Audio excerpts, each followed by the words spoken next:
Okay, welcome. This is our Deschutes County Board of Commissioners meeting for 9 a.m. Wednesday, June 11th, 2025. First item on the agenda is Pledge of Allegiance. Please join me.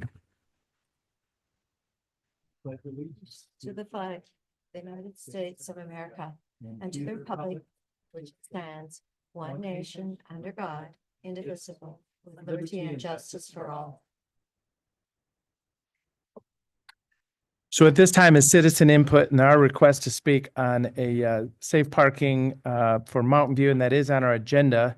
So the policy is to not allow public testimony on something that is on the agenda, scheduled for about 11 o'clock, so it's 2 hours from now. So please stand by and watch us talk about that topic, but that will not be allowed today. Is there anyone else for items that are not on the agenda? Is there anyone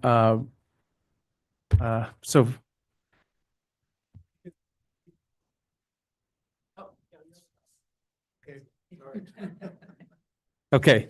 Is there anyone online? Okay, seeing none.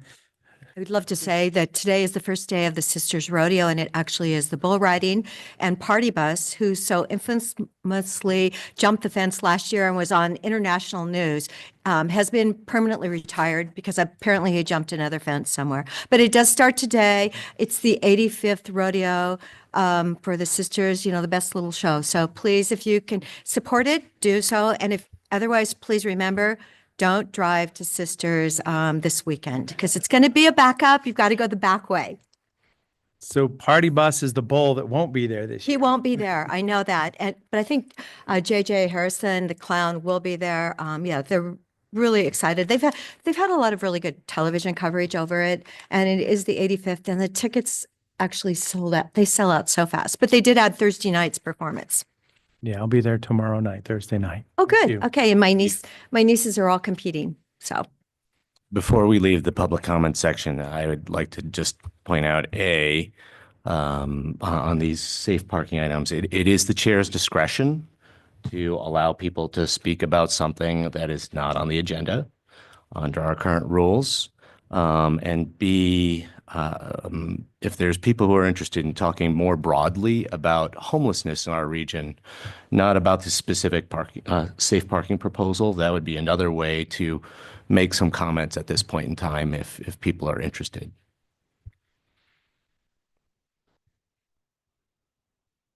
Sure. Yeah, on the topic of homeless, not specifically Mountain View's request for safe parking today, because it is on the agenda.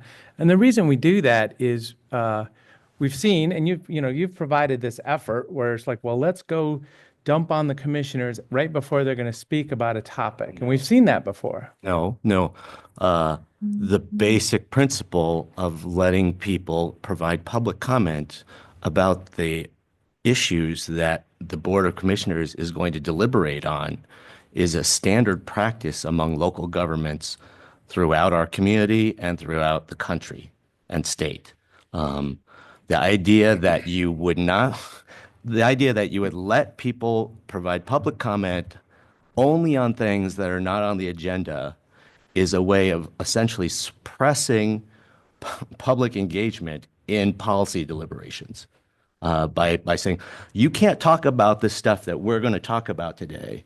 Come talk about anything else, so that, if you actually are interested in a topic, you have to both come to the meeting where it's on the agenda and passively sit and listen, and then make another special effort to come back again. Doesn't make any sense. I would like to add a comment to that.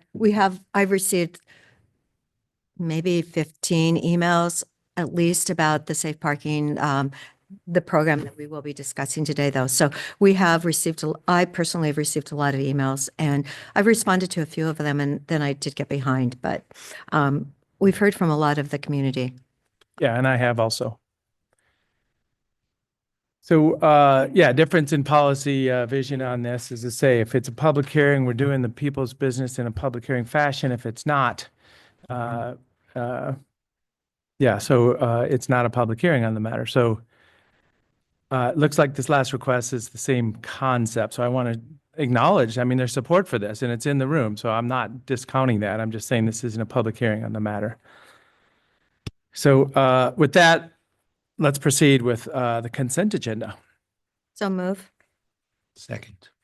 It's been moved and seconded. I want to thank a couple folks for providing, their effort and their time for the Behavioral Health Advisory Committee, Wolf Depredation Committee, and also thanks to the staff for keeping track of all the minutes and getting them published in a timely fashion.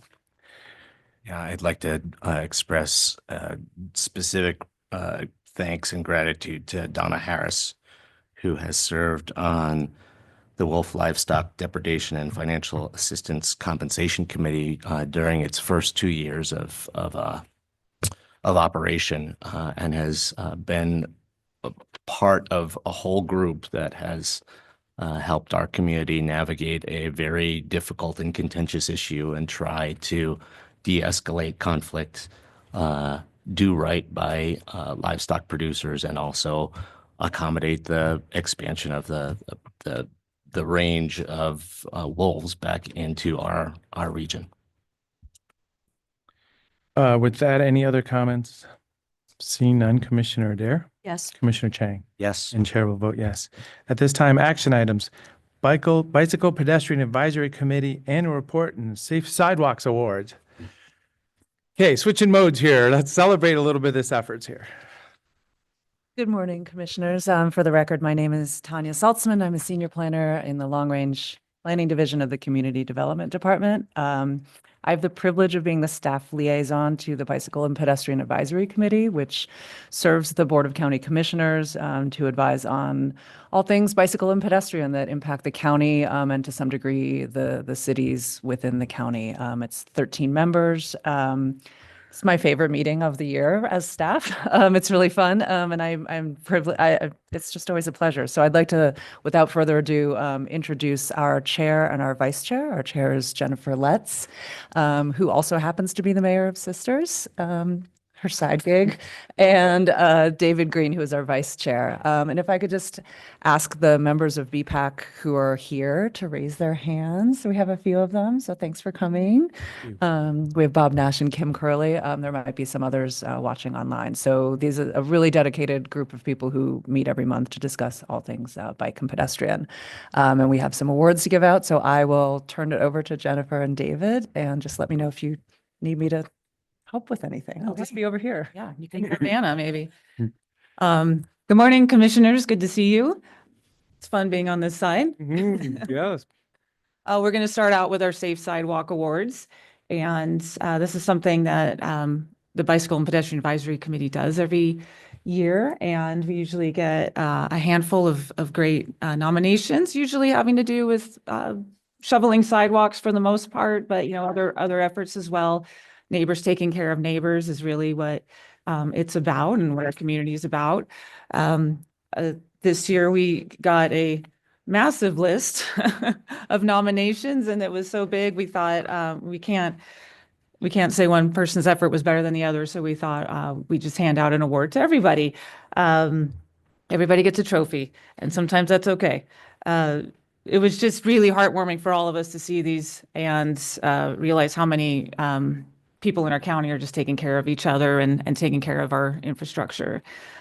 So yeah, we'd like to just hand out some certificates for, we did invite everybody on this list to come today, and I think we have a few people in here, and the others will receive their certificates by mail. But yeah, let's. How about just a little bit more about the concept? So you mentioned shoveling snow. So in the winter and the spring and the fall, when there's ice and snow events, the irrigation on the sidewalk and ice out there. So it's really kind of keeping an eye on those right of ways that people may be walking, pedestrians, or riding their bike, the bicycle. So that's exactly the focus of this whole effort. And then looking for the connectivity in the community also, being able to get across town or through town. I know there's a lot of efforts in downtown Bend specifically, a lot more green paint going down these days, and feels a little narrower for the cars, but that slows the cars down, which is good. So I'm just showing the big picture here about what we're doing. Yes, thank you, Commissioner DeBonne. That was well said. Okay, well, should we, let's hand out If some I could awards? just jump in, Yeah, as please. part of the awards submission, people nominate someone else, their neighbor, their friend, what have you, and they write a little narrative. And we didn't share that in the packet, although maybe in the future we should, because they are really great. A lot of people are seniors and they're getting up at like 5 a.m. and shoveling, some of them are like, and then I wake up at 6 and it's all done and all my neighbors are complete. And if it keeps snowing, he keeps going. I mean, it's really amazing the effort that people put in. A lot of seniors, sometimes there's some younger folks, I guess on a snow day, I'll assume that. And just people who really go above and beyond shoveling, not just their driveway, but sometimes rights of way that get plowed in or things like that. So the individual stories have been really great. So we appreciate that. Just to add a little more color to that. Great, thank you. Thank you. So can you read these off and then, or you can hand them out, or would you like? Oh, and I can read them off, or, okay. Because I know we need a microphone to do this, so, all right, we'll start off with Cliff Stevens. Okay, congrats to Cliff Stevens on Dennis Crotwell. Bill Colton. Bob Snyder. Chris Hoffner. All right. There we go. Yeah. It's showing up. Yeah. Yeah, we're gonna do a photo at the end here. Bruce Hanlon. Brooke Snavely. I think we all know that name. Bill Deerdorf. There you go. All right, Bill, thank you. Doug Case. Mhm. Charles Spresser. Tim Shull. Circle of Friends and Sisters. Mm. Lyle Spears. Collier Ehlers. Leon Vanette. Excellent. Hey. Perry Johnson. Ronnie Rasmussen. And an individual named Sebastian. We don't know who Sebastian is, but if you're out there, Sebastian, we appreciate you. Tony Salido. Chuck Boyer. Guy Johnson. And the South Red Carpet Car Wash from Bend. Okay.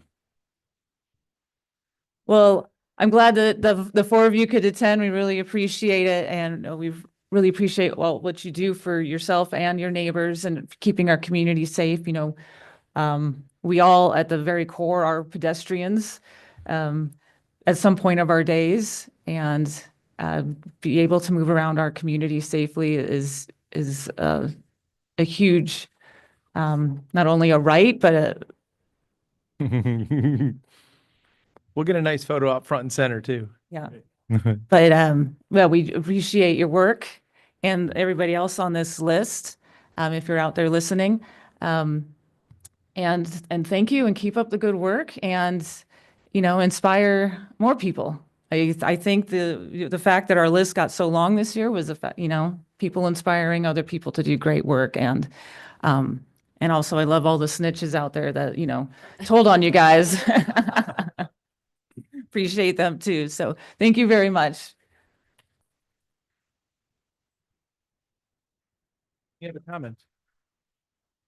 I mean, I'd love to thank all the Safe Sidewalks Award winners that are here with us today, and also who couldn't make it. I'm sure people have lots of other stuff that's demanding their time for taking care of their neighbors in their neighborhood. It's what makes a community, and it's much appreciated. Yes, thank you. Thank you, Jennifer, for acknowledging everyone that actually is stepping up, and maybe we can spread more kindness this next winter. Yes. On the corner. Yeah, we know that. Well, and a couple other thoughts, those rectangular, rapid flashing beacons, that's kind of a culture shift that we've seen in the last few years. And people know, when you see those flashing, everybody slows way down. I think of the bypass, so being able to walk comfortably across a high-speed road is very important. Sidewalks, like I think of Sisters and La Pine area, some of the small towns, when there's a project that, adds those sidewalks and they're well-maintained, it just really lifts the feel of the whole town. And as I say, Bend and Redmond both, they got a lot of development, a lot of historical development, but the redevelopment is always something to celebrate also. So with that, let's get a photo. Everybody went and sat down, but let's get a photo up front. Let's do that.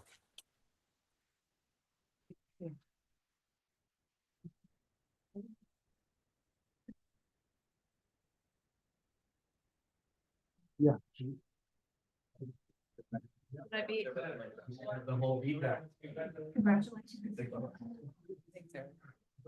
Oh, nice job. I know. Moving this way. Can we get some over here? Can we, gentlemen? Gentlemen, can we get you over here? Can we get you over on this side?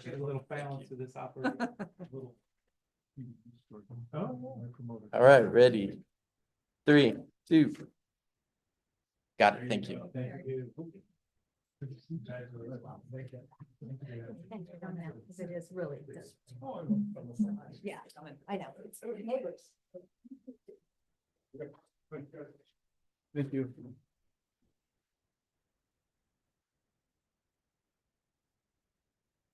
So now the annual report, right? Thank you. Well, good morning, commissioners. We're just going to go over the highlights of the annual report we included in your packet today. I'm David Green, Vice Chair of the County BPAC. It's a reminder that our mission is to promote and encourage safe bicycling and walking as significant means of transportation in Deschutes County.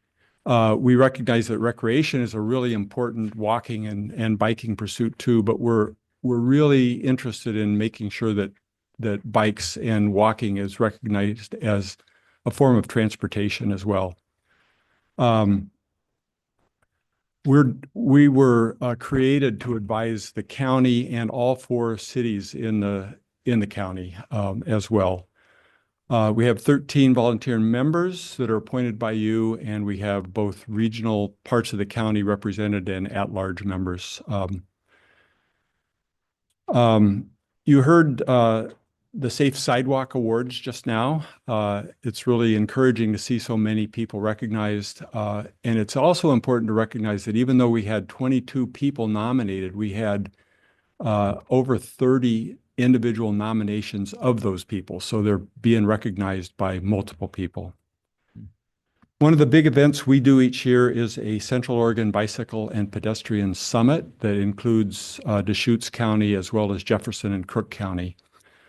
This was the 11th summit. And we are trying to figure out how to involve Jefferson and Crook County more in that summit in the future. This year we had a presentation by Bend's Mayor Keebler talking about why bicycles and pedestrian travel is so important and what Bend is doing about it specifically. Transportation Commissioner Chang talked about the status of regional transportation and how it's funded, which was really enlightening. Then we had a panel with members from all 3 counties talking about what's going on around the entire region, and 2 discussions of sort of techniques of making streets safer for people and bikes and cars as well. Bend is got a study going called the People Street Study, which is a state pilot to understand how to do that better. And then we had a transportation planner from Tool Design named Talia Jacobson talking about complete streets and how complete streets allow everybody to get around in our communities. Finally, we had an infrastructure tour hosted by the City of Bend, the Old Mill District, and Bend Parks and Rec. In the transportation system plan that you approved last year, one of the new concepts in that plan was community connections that would allow people to walk and bike between communities. And that effort has already bearing fruit. The Bend to Lava Butte connection has been through the planning process by ODOT. There are appeals that they're working through, but they hope they have construction funds available and will start construction in the fall of 2026 if the appeals are resolved. Continuing from Lava Butte to Lapine, ODOT has got a planning project going on. They've picked a preferred route and are now looking for construction funds. And finally, ODOT has begun planning routes from Sisters to Redmond to Bend and back to Sisters, which would be an amazing corridor, both for recreation and transportation. So we're really excited about what those could bring. One of the really important things that we think BPAC does is allow transportation agencies from around the region to get together and discuss projects, funding, techniques, and ways to improve active transportation. BPAC helps that by providing members to a lot of local committees and advisory groups. We sit on the Deschutes County Federal Lands Access Program Project Nomination Committee and the county's Transportation Safety Action Plan. We provide people to talk to ODOT about all the projects that they plan. We work with COACT and COIC, the Bend MPO Technical Advisory Committee, the Bend Lapine School District's Safe Routes to School Coalition, and until recently, the Oregon Bicycle and Pedestrian Advisory Committee. Our representative moved out of the county recently. The other side of that is that we have many agencies that come to our meetings every month. Deschutes County, clearly. All 4 cities in the county and Sun River participate in our meetings. ODOT Region 4, Cascades East Transit, Commute Options, Bend's Parks and Rec, and the Bend Metropolitan Planning Organization.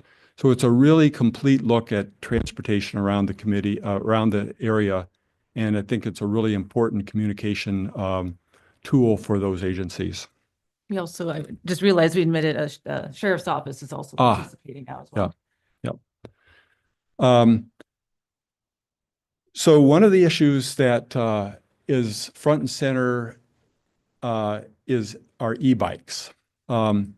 Last year, we summarized the e-bike situation by saying that we didn't know what e-bikes are, we didn't know who could ride them, and we didn't know where they could be ridden. This year, the situation is a little clearer. Oregon adopted the standard 3 definition classes of e-bikes, so we're now consistent with most of the country. It also clarified what e-bikes aren't, and we see a lot of things that look like e-bikes around the county, and it's really important that we recognize that those devices or vehicles are not e-bikes and aren't regulated as e-bikes. Oregon also required that all riders of e-bikes be at least 16 years old. But we know that the rules about where they are still evolving. They're still very fluid and confusing. So that we have 2 bills before the legislature involving e-bikes this year. One is to provide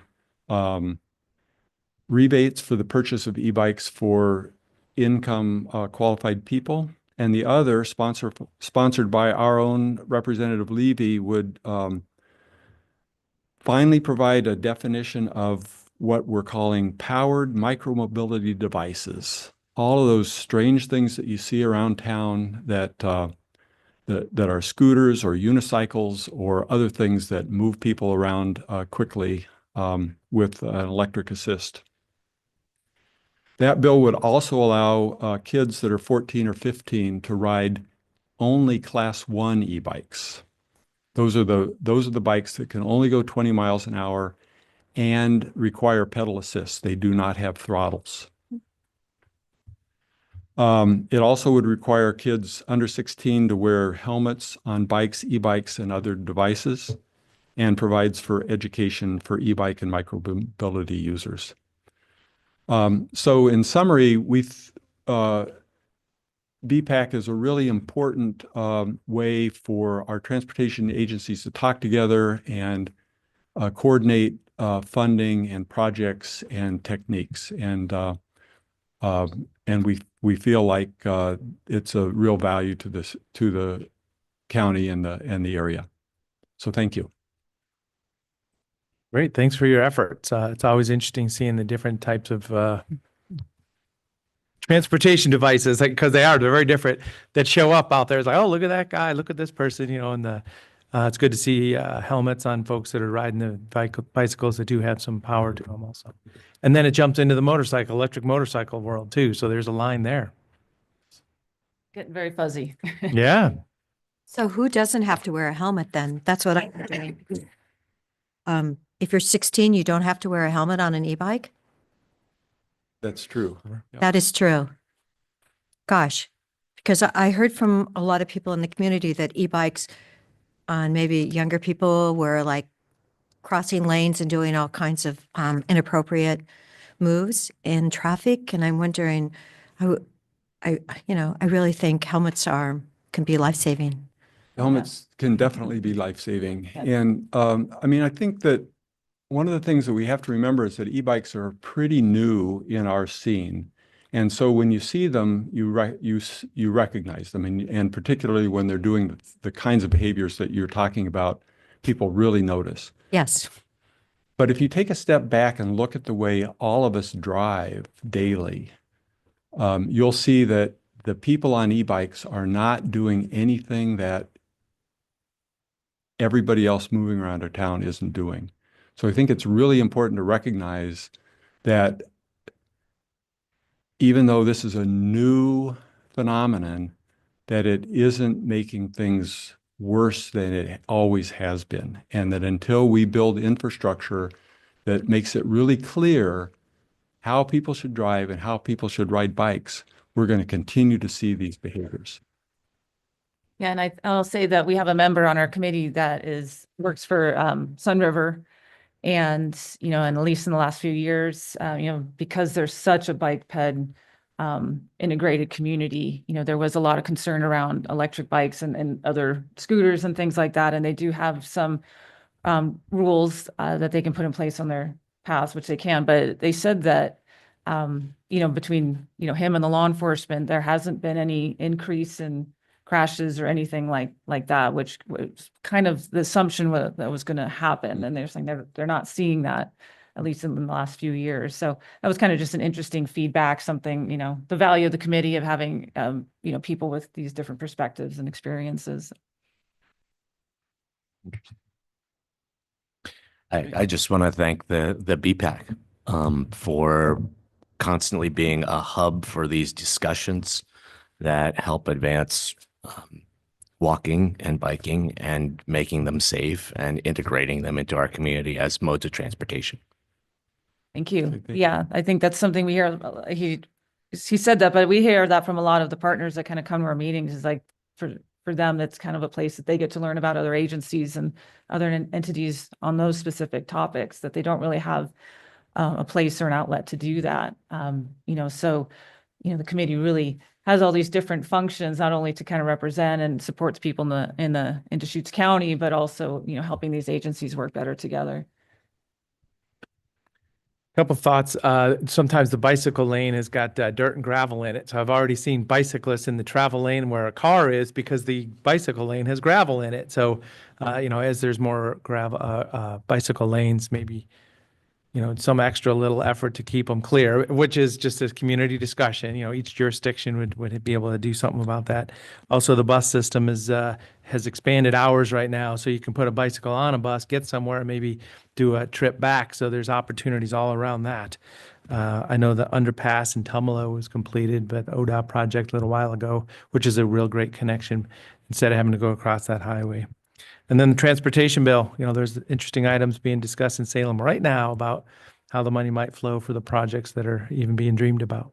Yeah, today is the day they're talking about the bicycle and pedestrian and, transit portions of that funding bill. So important day, at least for us.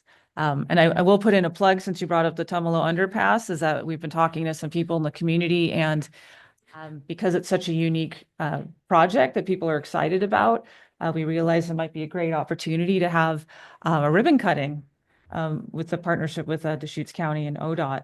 And, there's some interest with ODOT on doing that, because they sit on our committee. So just want to throw that out there because it's, some people know about it, but I've talked to a lot of people who bike and walk a lot, and they don't even know it exists.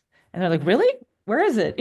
And so it's like, oh, maybe this needs a little PR and a, a little pat on the back, because it's a great project, and like to see more people use it. Really great safety project. Yeah, or a commemorative ride that starts or ends there or something like that. Yeah. Yeah. So just gonna throw that out there. That was just something that kind of came up within the last month, and we might talk to you about that a little bit more later, but just wanted to put in a plug for that. No, I think it's a great idea because it is a bit off the beaten path. It's at the higher end because it was going to be less expensive to actually do the underpass there. So anyway, yeah, no, I think that's a great idea. So letting those riders know they've got an option. Good idea. Thanks. Thank you very much for joining us today. Much. Yes. Really appreciate the board's support. Yeah, thank you. Item number 9, consideration of a notice of an intent to award contract. So material recovery facility, construction and demolition debris, composting, all kinds of stuff. Good morning, Chair DeBonne, fellow commissioners. For the record, Tim Brownell, Director of the Solid Waste Department for Deschutes County. So what's in front of you is a recommended motion in regards to the notice of intent to award contract for those named services. It's a mouthful. To J.R. Miller and Associates.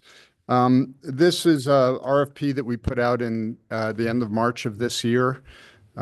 We had 3 respondents to this solicitation. And the focus of this work is to really take a look at and build upon a diversion study that we had done about a year and a half ago to really drill down into conceptual designs of facilities, modeling of costs, impacts on our recovery, and then bring those all of that information to the board to understand how this would potentially be financed and how it might impact rates for both disposal as well as collections throughout the county. If approved, if the board finds these facilities to be of merit and cost effective, then the consultants would move into the procurement process and support the county in the development of an RFP, the review and actual development of those facilities. So this is a engagement that will last up to 3 years, again, depending on the results of the findings and whether we have approval. So what we're looking at is the development of a few different facilities. The first being an expansion of our either expansion at not landfill or development at a new location of our compost activities and composting facilities. We are currently able to compost about 60% of all of the woody debris and yard waste and food waste that is currently already collected in the county, where our facility is beyond capacity. So this would allow us to expand those facilities and recover that material. That would increase our current diversion rate, which is at around 28% of our waste stream is recycled or composted. That would improve that by about 8 to 10%. The second piece we're looking at is the development of a processing facility for the management of construction, demolition debris, and other bulky wastes. About 40% of Deschutes County's waste stream is generated from the construction demolition and comprised of construction demolition waste. So that is a real opportunity for us to do some significant diversion, upwards of 15 to 20% increase in our diversion rate if we develop a facility like that. That would be recovering things like wood waste, rigid plastics, paint buckets and spackle buckets, that type of thing, metal, scrap metal, other cardboard, gypsum board, et cetera. So part of that study would be looking at viable end markets that would be local for those materials, whether it be for making plywood from woody debris, or if it would be a bulk fuel for burning. And then the last piece we'd be looking at is, in conjunction with the construction demolition processing facility, is a materials recovery facility for the processing of the commingled recyclables collected throughout the county. With the Recycling Modernization Act that is being implemented next month, there is pretty significant funding potentially available for the development of a facility like that. So part of this study will be looking at how that funding might be made available to the county and how that would be of benefit or not relative to our ratepayers in the development of a new facility. So, all of this is an outgrowth of the 2019 Solid Waste Management Plan, where these facilities were identified as potentially being developed. So this is a continuation of that work. The committee that we had representatives from the solid waste staff. We had representatives from facilities, finance, property management, as well as consultants. We had 3 consultants who were part of Casella Waste Management. They don't do work in this market, but they are a large regional waste management company on the East Coast and Midwest, so they helped in the assessment of this as well. So the scoring, based on the review of the proposals and interviews, the committee of nine people all unanimously recommended JRMA and their subconsultants as the group for us to recommend awarding this contract to. So with that, I'll open it to questions. Tim, in our paddock, could you have 6 people listed as on the committee?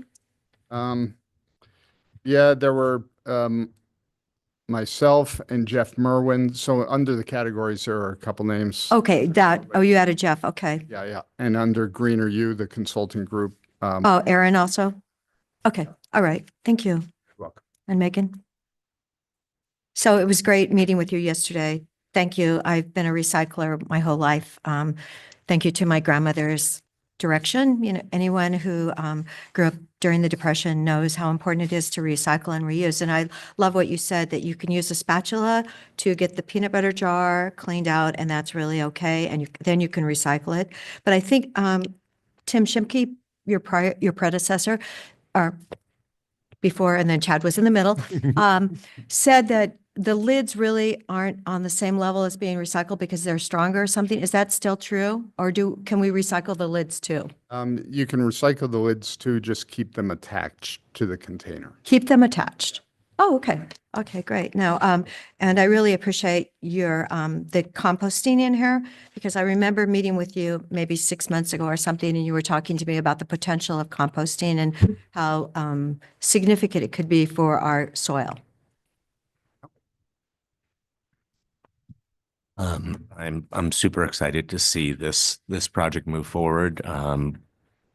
These potential facilities, construction, demolition debris, composting are going to help us meet those diversion goals that we have, that we are falling pretty far short of right now, and which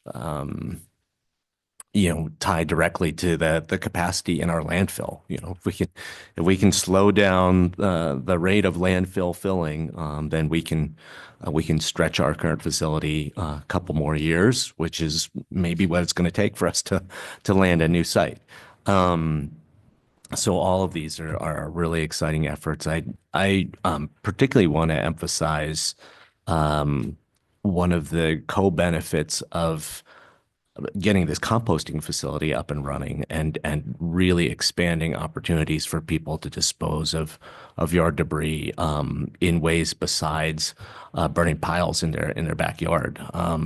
As of a couple of weeks ago, the Oregon Department of Forestry was reporting that half of the fires that had started in the state of Oregon so far this year were from escaped pile burns at people's properties. And so the more opportunities we can create for people to do something besides burn a pile in their backyard and have to attend that, very, very diligently for, many hours or days at a time, the less likely we're going to have those escape fires that threaten our whole community. So thank you. Well, it hasn't been mentioned yet, but the commingled recycle processing facility, CRPF. There's another acronym, and I'm having a hard time saying it. But is there a motion? Yes, so move approval of document number 2025-329, a notice of intent to award a contract for a materials recovery facility, composting and C&D consultant services project to J.R. Miller and Associates. Second. So just acknowledging this is part of the solid waste management plan, the kind of the vision that we put in place years ago. Welcome to the new partner to move us down the road on the intention of our solid waste planning. Any other discussion? Seeing none, Commissioner Dare, Yes. Commissioner Chang, Yes. and Chair will vote yes. I was talking to someone that works at JTS, the shavings company out of Redmond, that seems to be incredibly busy. And they were trying to do a pelletizing machine there with their waste. And the gentleman that was explaining it to me said that they were having issues, but, it's too bad we couldn't get together with like this waste and turn it into pellets or something. If they could work out their problem before a couple of years go by. What's the name of the company? JTS. It's a world famous horse shavings company. I mean, everybody can use it. Animal bedding. They do fur and pine. Actually, I bought it by the trailer load when I was in Southern California, and they would deliver it. But they are so overbooked now. It is unbelievable. You don't want to get the fur in the winter because those bags freeze, but the pine is good for all year round. It's a bit finer. But no, they're doing this other process because they have that waste so it would be nice to talk to them. Okay, thanks. Thank you for your support. Appreciate it very much. Thank you. Thanks, Tim. Item number 10, public hearing, Deschutes County Code Title 12 text amendments.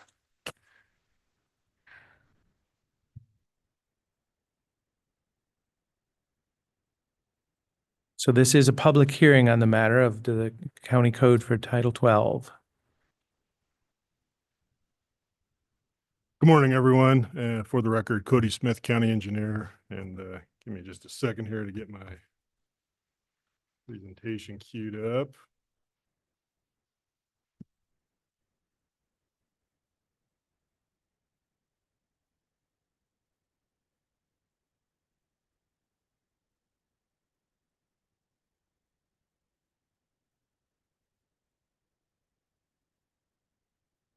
I think I'm doing it. Okay, looks like I am. Okay, so board, today we're holding a public hearing for proposed text amendments to Deschutes County Title 12. Title 12 is titled Roads, Sidewalks, and Public Places. Gave a presentation of the board last week. I'm going to kind of give a truncated version of that presentation again this morning before we open the public hearing. But just for some background, early last year, road department staff had initiated some proposed edits to DCC Title 12, particularly around our several chapters that pertain to utilities within the public right of way. Much of that existing code was adopted back in 1976. There had been some very minor updates done and a few milestones along the way, but the lion's share of that code is all carried forward since 1976. So this effort was to modernize that code, align it with current practices and construction methods, and to simplify and consolidate that code into one concise chapter. Then last summer, road department staff had to shift some of our efforts to help assist CDD with the clear and objective text amendments that were occurring to Deschutes County Title 17. And in that effort, there was identified a need to move the county roads standards from the land division code to the road right-of-way code in Title 12, and then also a need to modernize, reorganize, and clarify some of those standards. So real quick, just going to walk through each of the chapters that we are proposing for amendment, beginning with Title 12. Sorry, let me move some things around on my screen here. Starting with Chapter 1204, which is effectively the preamble to Title 12. In its current state, it really just is serving as a preamble and providing definitions for things pertaining to utilities within the right-of-way. It's not necessarily addressing all or providing definitions for all things that are road-related matters. So with this proposed text amendment to Chapter 4 in Title 12, Chapter 4 would more provide the preamble for the entirety of Title 12. It would remove outdated definitions or definitions for terms that aren't used in the code or aren't used in the code any longer, and provide a whole host of new definitions covering other road, public right-of-way related matters, primarily definitions that are copied over from DCC Title 17. So next, chapters 8, 12, 16, and 20 in Title 12. So these are all chapters pertaining to utility provisions. Chapter 8's permitting procedures. Chapter 12's administrative provisions. 16 is policy guidelines and variances. And then 20 is the actual, let me get back there, sorry. Actual standards for locating, constructing, operating utilities within the right-of-way.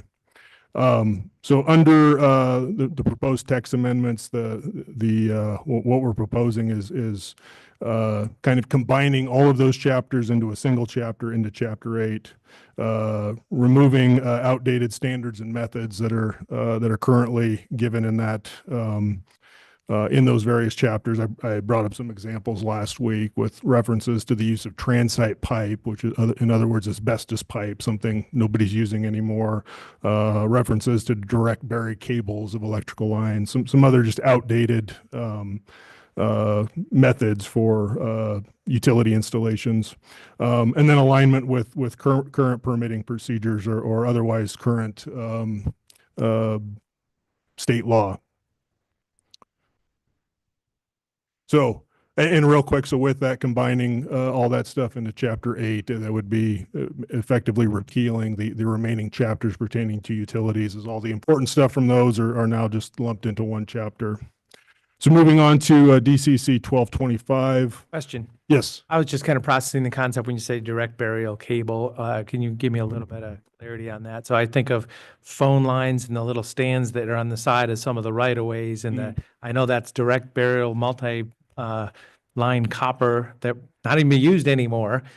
Is it? Yeah. Yeah. So a new installation for a comm line or an electrical line that where that's underground, that's going to be in a conduit. That's the clarity. So that's the accepted practice or the requirement that everybody will put a plastic pipe and then put something inside of it. Yeah, and it's a foregone conclusion. The standards, certainly all the power companies, the comm companies, they're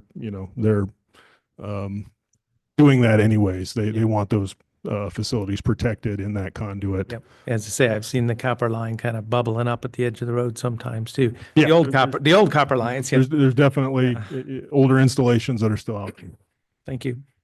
So moving on to Chapter 1225.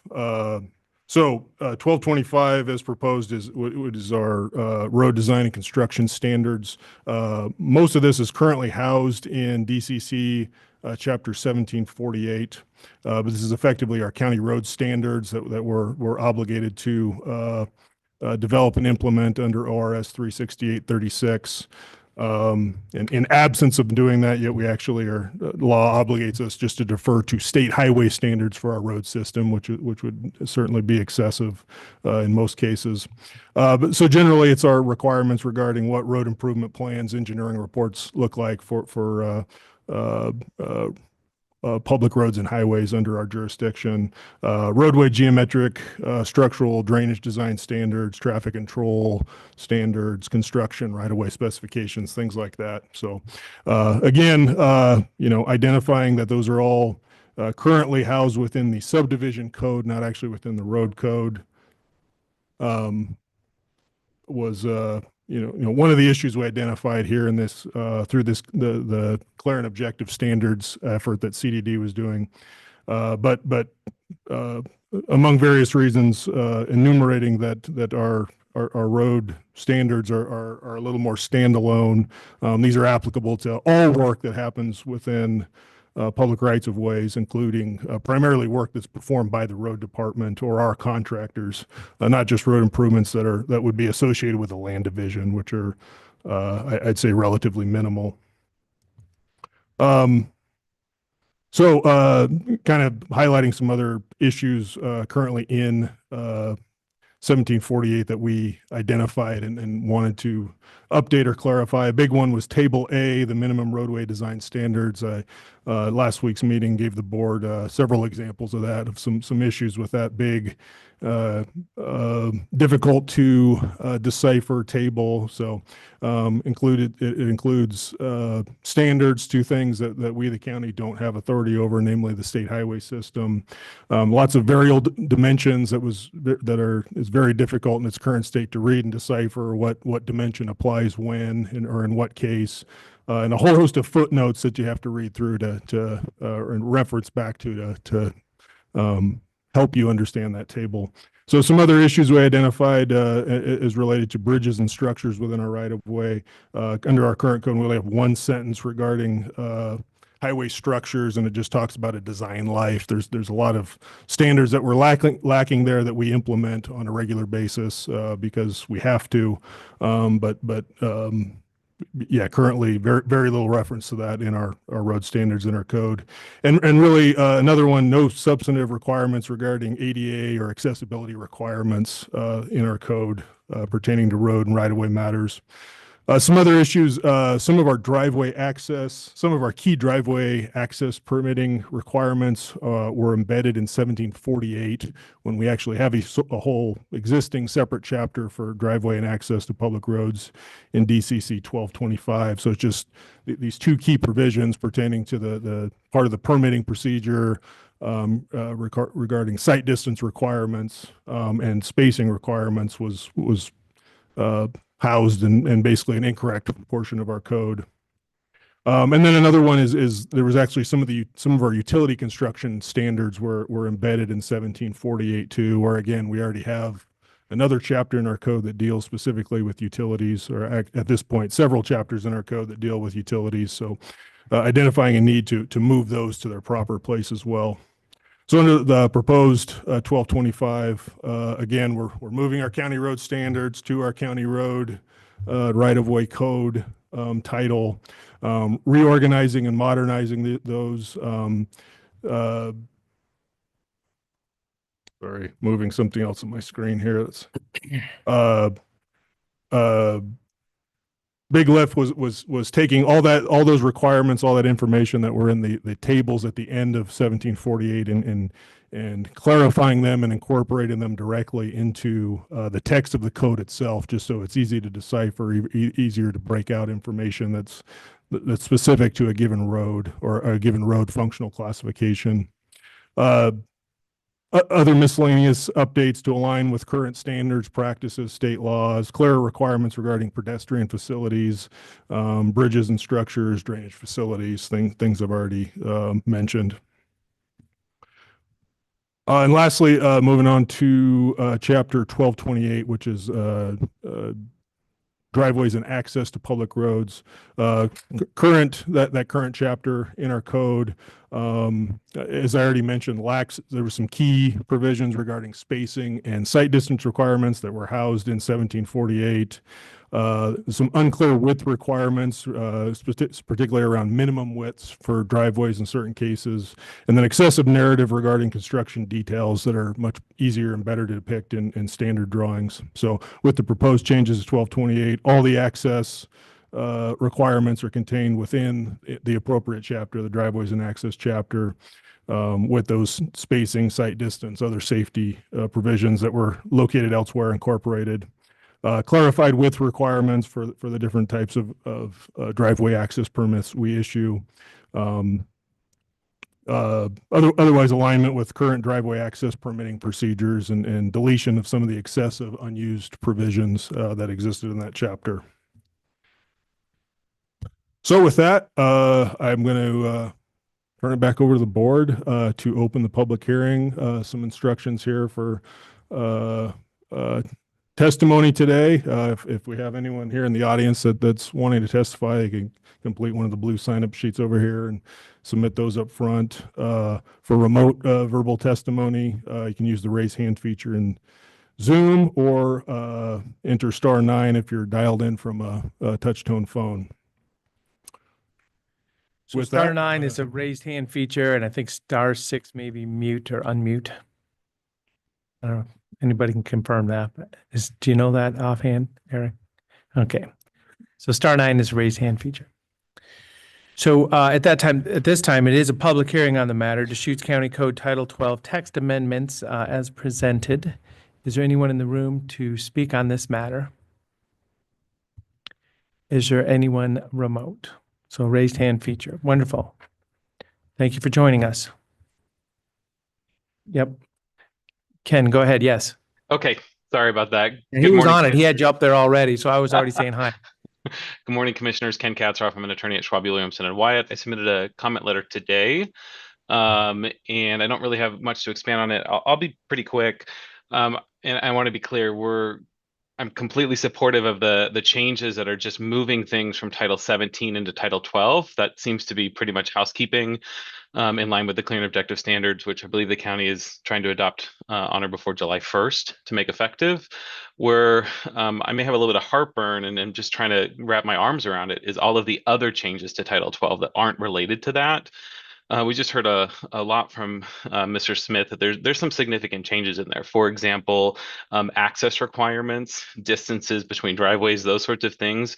Those will end up impacting how housing is developed in Deschutes County. And I'm not saying they're a good thing or a bad thing. What I'm saying is that we're still trying to wrap our arms around it as opposed to having a hearing just today with an emergency adoption. And so what I'm kind of requesting is that maybe we bifurcate this process and we look at the changes that are moving from Title 17 into Title 12, and then maybe hit the pause button and say, hey, we'd like the public to have a chance to weigh in on all of the other changes that are brand new and haven't been looked at all until this packet was available to the public. A couple of other quick things I want to say. There is I believe staff is aware, there's a court case from Cannon Beach originally that said road standards necessarily outside of a property line may not have to be clear and objective. That is on review before the Supreme Court of Oregon right now with oral arguments scheduled in early September. And so I would hate for the county to spend a lot of time and effort in adopting new changes that then maybe have to be changed as a result of that particular case. To be clear, the Court of Appeals said, no, they do not have to be clear and objective. And the Supreme Court then accepted review of that case. Who knows where it lands, but it may be that clear and objective standards are required in all of these. One other quick thing I would say is that just because code provisions are moved from 17, again, we're fine with those, but just because code provisions are in Title 12 doesn't mean that they're not necessarily land use regulations and may still be subject to clear and objective standards. So all we're asking really, or all I'm asking is that maybe we look at bifurcating the process, finish the Title 12 Title 17 into Title 12, and then give people a chance to actually get their arms around all of the other changes in Title 12.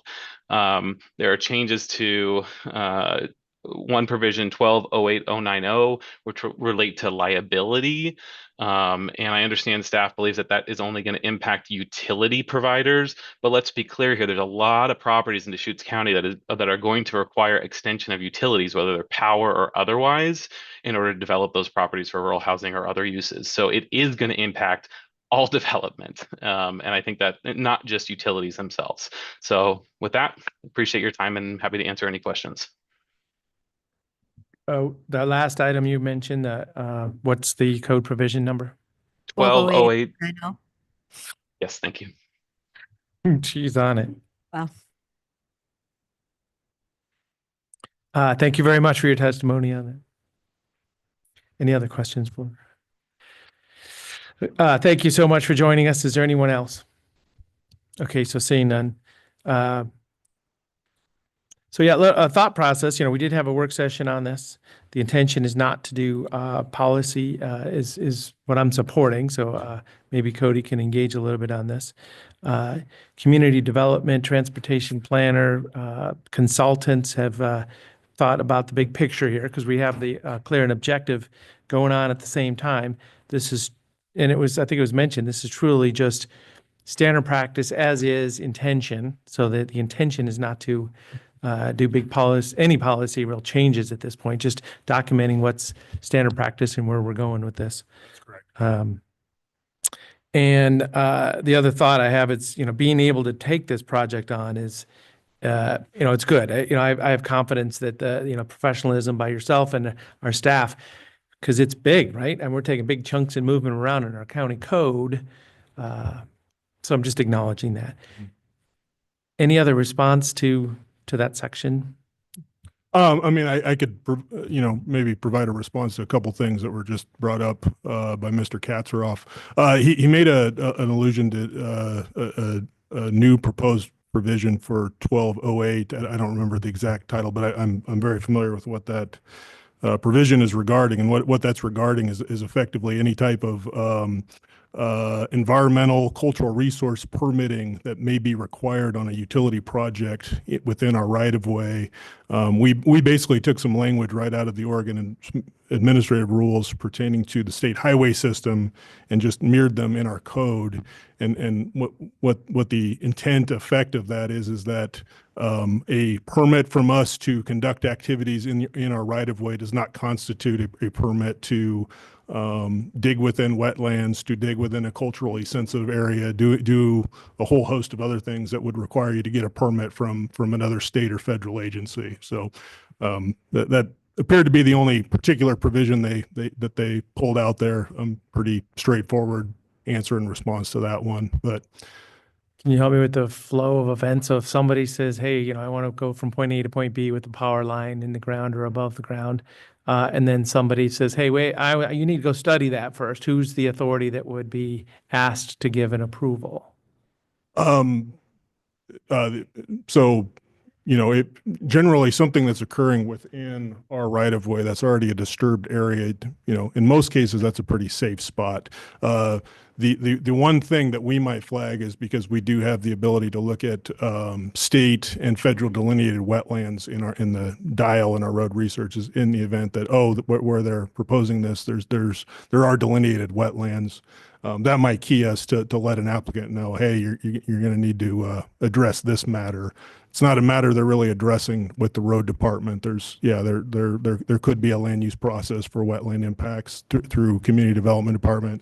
Culturally sensitive areas, not something that we keep an inventory of per se, other than our historic landmarks, but that's more something where those owners need to work with the state, but not something we deal with a lot, but we have had some instances. We did have a big project last year, City of La Pine doing new new sewer water stuff in our right of way during excavation of that project. A fairly large, culturally sensitive area was uncovered, turned into a big deal. But all we're adding into the code is what state, federal laws already say is you, the person digging in the ground, you are responsible for this and whatever permitting is required there. And if it was in our code or not, it would still apply. Okay. Thank you very much. Any other thoughts or deliberation? So this is a public hearing on the matter. I'll close the public hearing. We've had a request to speak in the room and online, so we'll close the public hearing on this matter. Two other specific concerns that Mr. Katsaroff brought up were access requirements and distance between driveways. In the rest of his testimony, I didn't hear anything else specific. Do you have any? I mean, they, you know, and Mr. Katsaroff did submit a letter. I haven't had a chance to fully digest that letter yet, but I mean, based on his comments now, yes, there are spacing requirements regarding driveway access. We already had spacing requirements in our code regarding driveway access. So did you change them? There was not any change to the, anything to do with residential driveway spacing requirements. That generally left intact, and it's not necessarily a specific, distance requirement. It's more a requirement to maximize the distance between intersections, when we're dealing with residential driveways. When we're dealing with commercial driveways, there was already some more clear-cut requirements regarding those spacing requirements. Yeah, and again, that was moving that spacing requirements from Title 17 into 1228. But again, no changes to what we're currently doing. In terms of residential driveway spacing, no. Thank you.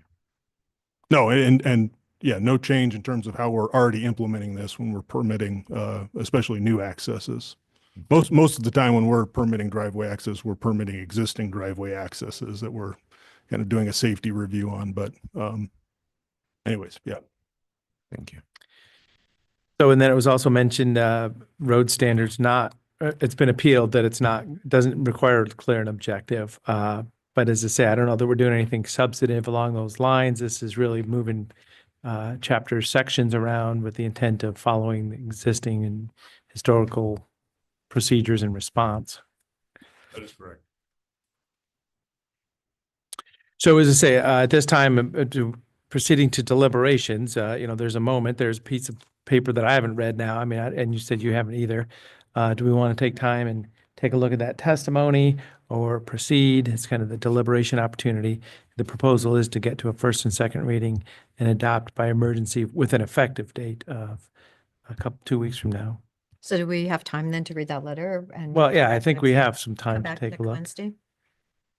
Yeah, I mean, certainly if the board wanted to leave the written record open the rest of this week, for example, I mean, there's time for that. I mean, just based on the oral testimony today, I mean, in my mind, things that are pretty easy to respond to. Anyways, but ultimately that's up to the board. I mean, ultimately because of the kind of concurrent path that Title 17 is going down right now and the need to get that effort completed by the end of this month. The hope would be not to delay deliberations too far here. So as I say, we do have 2 weeks, before the proposed effective date that there is in this package. We have had the work session on the matter, which kind of explained the intention of this. So I guess my thought process is, if there's an unintended consequence, or if somebody raises their hand right after we pass this whole thing, how fast can we turn around and take a specific item for review to change back or to make more clear? That may be for our. I mean, like project. always, if any kind of need like that is identified in county code, I mean, it's a matter of how quickly Starting the next process. We can advertise for another public hearing to start addressing it, but Yeah. Again, staff has a high degree of confidence in what we're proposing here. And this is, kind of a legislative matter for everybody and everything here. So it's not, down a specific path. It's just kind of the big picture here. I just took a moment to skim this letter that arrived at 8:59 a.m. this morning from Mr. Katsaroff, and I don't see anything in this letter that we haven't covered today. So I mean, I don't see a real need to delay Okay. moving forward with changes that are just essentially restating what we're already doing. It looks like 12 pages have been deleted and 4 pages of underline have been added. So yes. So definitely you condensed it. So deliberations is where we're at right now. Do we feel comfortable proceeding? So the next steps would either providing first and second reading today of this ordinance and then adoption with an effective date, or punting a week or two. And you're saying you'd like to proceed. And I'm comfortable there too, knowing that these are big block movements. But once we have the whole project, because community development's doing all these clear and objective efforts, if anything pops up, I do want to be responsive. And as say, the intention is not policy. Cody provided us with a extensive presentation a couple days ago. Yeah. And outlining in great detail what is being updated, what is being revised, what is being moved from 17 to 12, and I feel pretty comfortable that there's no secret policy decisions being made here. Commissioner Adair, Right. I was trying we're to, taking a look at the. I was looking at the letter. Yes. Yeah, it's 2.5-page letter. Okay. All right. So, And a big chunk of that letter was about the 12.08.090, which we've just had a discussion of. yes. Okay. You can go ahead with it. Okay, so as I say, following deliberations, is there a motion? I'll move to close the record and proceed to deliberations now. But I was thinking we're going to finish deliberations and go ahead and make the motion. Oh, Oh, Yeah. I mean, on our list of recommended motions, it said that we had to close the record and proceed to Okay, yeah, deliberations. so closing the first. record, I guess. Okay, yep, I'm with you. Looking to legal counsel, is Yeah. that procedurally what we, Procedurally, okay, okay. so that's the first motion. okay. Close the record. I'll second it. It's been moved and seconded, close the record and proceed. Any other discussion? Seeing none, Commissioner Chang, Yes. Commissioner Adair, Yes. and Chair will vote yes also.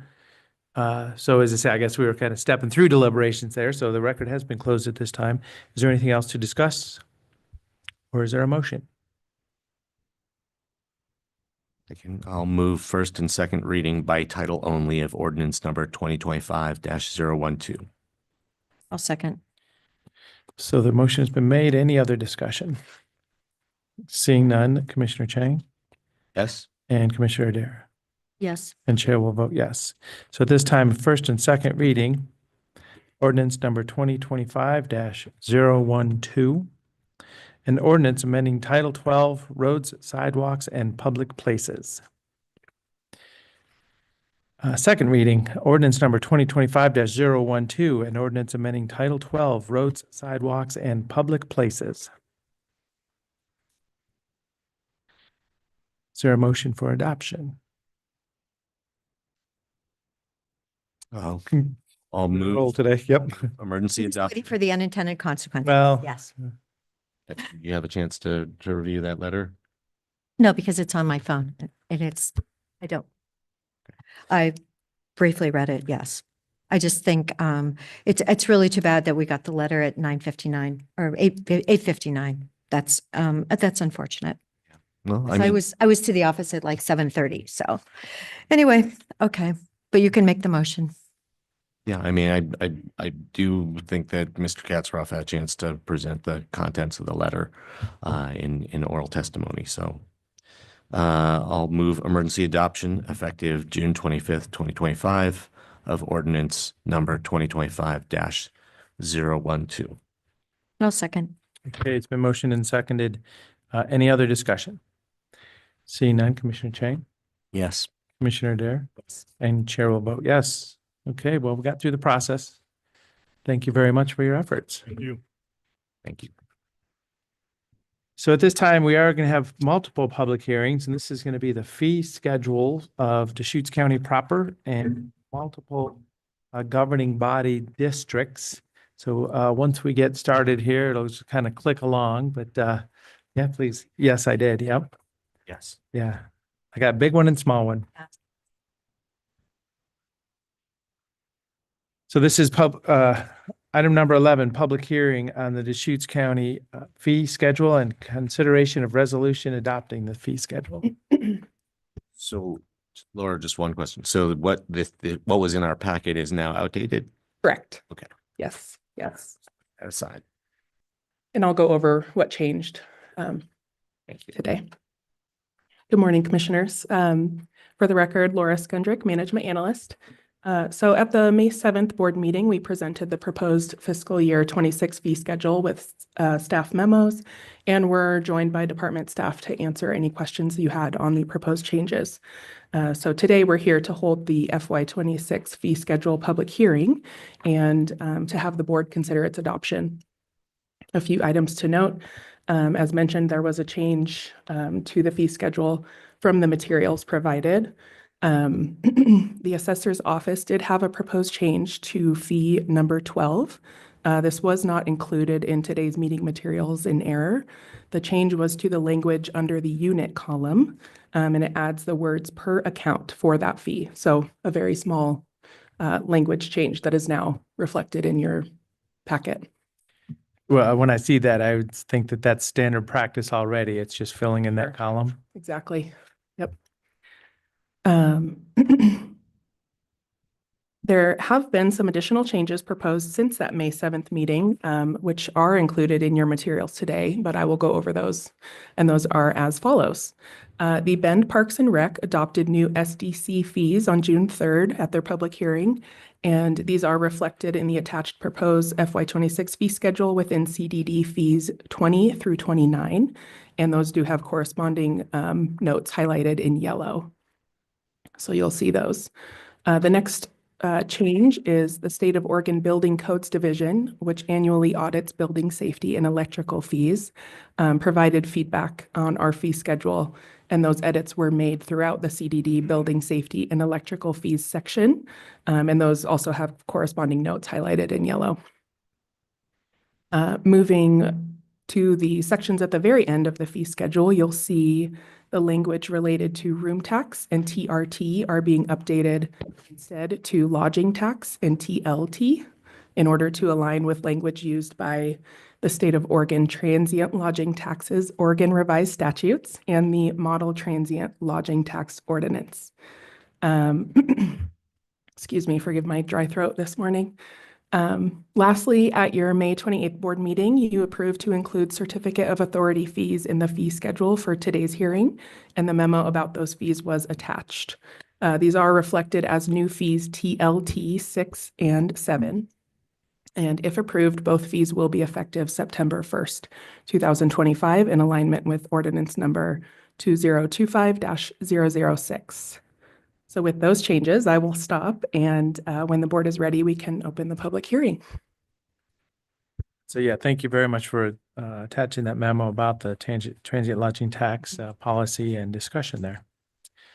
So at this time, this is a public hearing on the matter of the Deschutes County fee schedule. This is part of our annual budgeting process, updated fees to be adopted by resolution. Is there anyone here to speak on this matter? Is there anyone remote to be engaged? So seeing none, we'll close the public hearing on this matter. Is there anything else? So as I say, we did receive, the published version for the agenda and the slight updates that were added right now. So I'm comfortable proceeding. Any other discussions, or is there a motion? And just to clarify, all of those changes that I went over were included in today's materials, except for the first assessor's fee that was missing, just for Thank you. records. So I move to approve the resolution number 2025-014, adopting the 4-year ending 2026 Deschutes County fee schedule. Second. Any other discussion? Seeing none, Commissioner Adair, Yes. Commissioner Chang, Yes. and Chair will vote yes. Number 1 done. Thank you. At this time, we're going to convene as the governing body for our 911 service district. And this will be a public hearing on the service district fee schedule and proposed resolution or adoption by resolution. Yes, so for the 911 service district, there were no changes proposed for their fee schedule. This is resolution 2025-015. Was So as I say, we're going to click through these a little bit, but so this is a public hearing on the matter. Is there anyone here to testify on the Deschutes County 911 fee schedule? Is there anyone online? Seeing none, we'll close the public hearing on this matter. Any discussion or a motion? I'll move approval of resolution number 2025-015, adopting the FY 2026 Deschutes County 911 Service District fee schedule. I'll second it. Any other discussion? Seeing none, Commissioner Chang, Yes. Commissioner Adair, Yes. and Chair votes yes. Isn't it supposed to say resolution number 26? 2026, not 25? These were the resolution numbers provided by administration. I believe we're still in the current calendar year. 25 2025. resolution? Mhm. Yeah, this Really? year, Okay. All right, just want to be sure we're not too far backwards. Thank you. this year's resolution number for next year's budget. Okay, item number 13, at this time, we're convening as the governing body of OSU Extension and 4-H Service District, public hearing on the fee schedule. Okay, so for Extension 4-H Service District, they did propose no changes for this year, and this is Resolution 2025-016. So public hearing on the matter, is there anyone to testify on this matter that's in the room or online? Seeing none, we'll close the public hearing on this matter. Is there a discussion or a motion? Oh, I just want to comment that the horse show for the 4-H kids has been moved before the Farewell Festival this year, and I think that's going to be really positive for them getting in and out and everything, because it was after last year, and that Yeah, was real a tight. lot of, yeah, it was too tight. So thank you for doing that. So anyway, that's my comment about 4-H. So do we need a motion? Yes, please. Okay, move approval of resolution number 2025-016 to adopt the FY 2026 Deschutes County Extension of 4-H Service District fee schedule. Second. Any other discussion? Seeing none, Commissioner Dare, Yes. Commissioner Chang, Yes. and Chair will vote yes. Item number 14 will convene as the governing body for the Black Butte Ranch Service District. This is a public hearing on the fee schedule. Okay, so Black Butte Ranch Service District did propose several changes. They're bringing their fee schedule up to current by eliminating items that they don't have capabilities to perform, as well as increasing some fees that have not changed since 2012. And this is resolution number 2025-018. There's no more cassette tape copies of audio. Correct. This is a public hearing on the matter. Is anyone here to testify? Anyone online? Okay, so seeing none, we'll close the public hearing on the matter for Black Butte Ranch Service District. Discussion or a motion? Move approval of resolution number 2025-018 to adopt the FY 2026 Black Butte Ranch Service District fee schedule. Second. Any other discussion? Seeing none, Commissioner Dare, Yes. Commissioner Chang, Yes. the chair votes yes.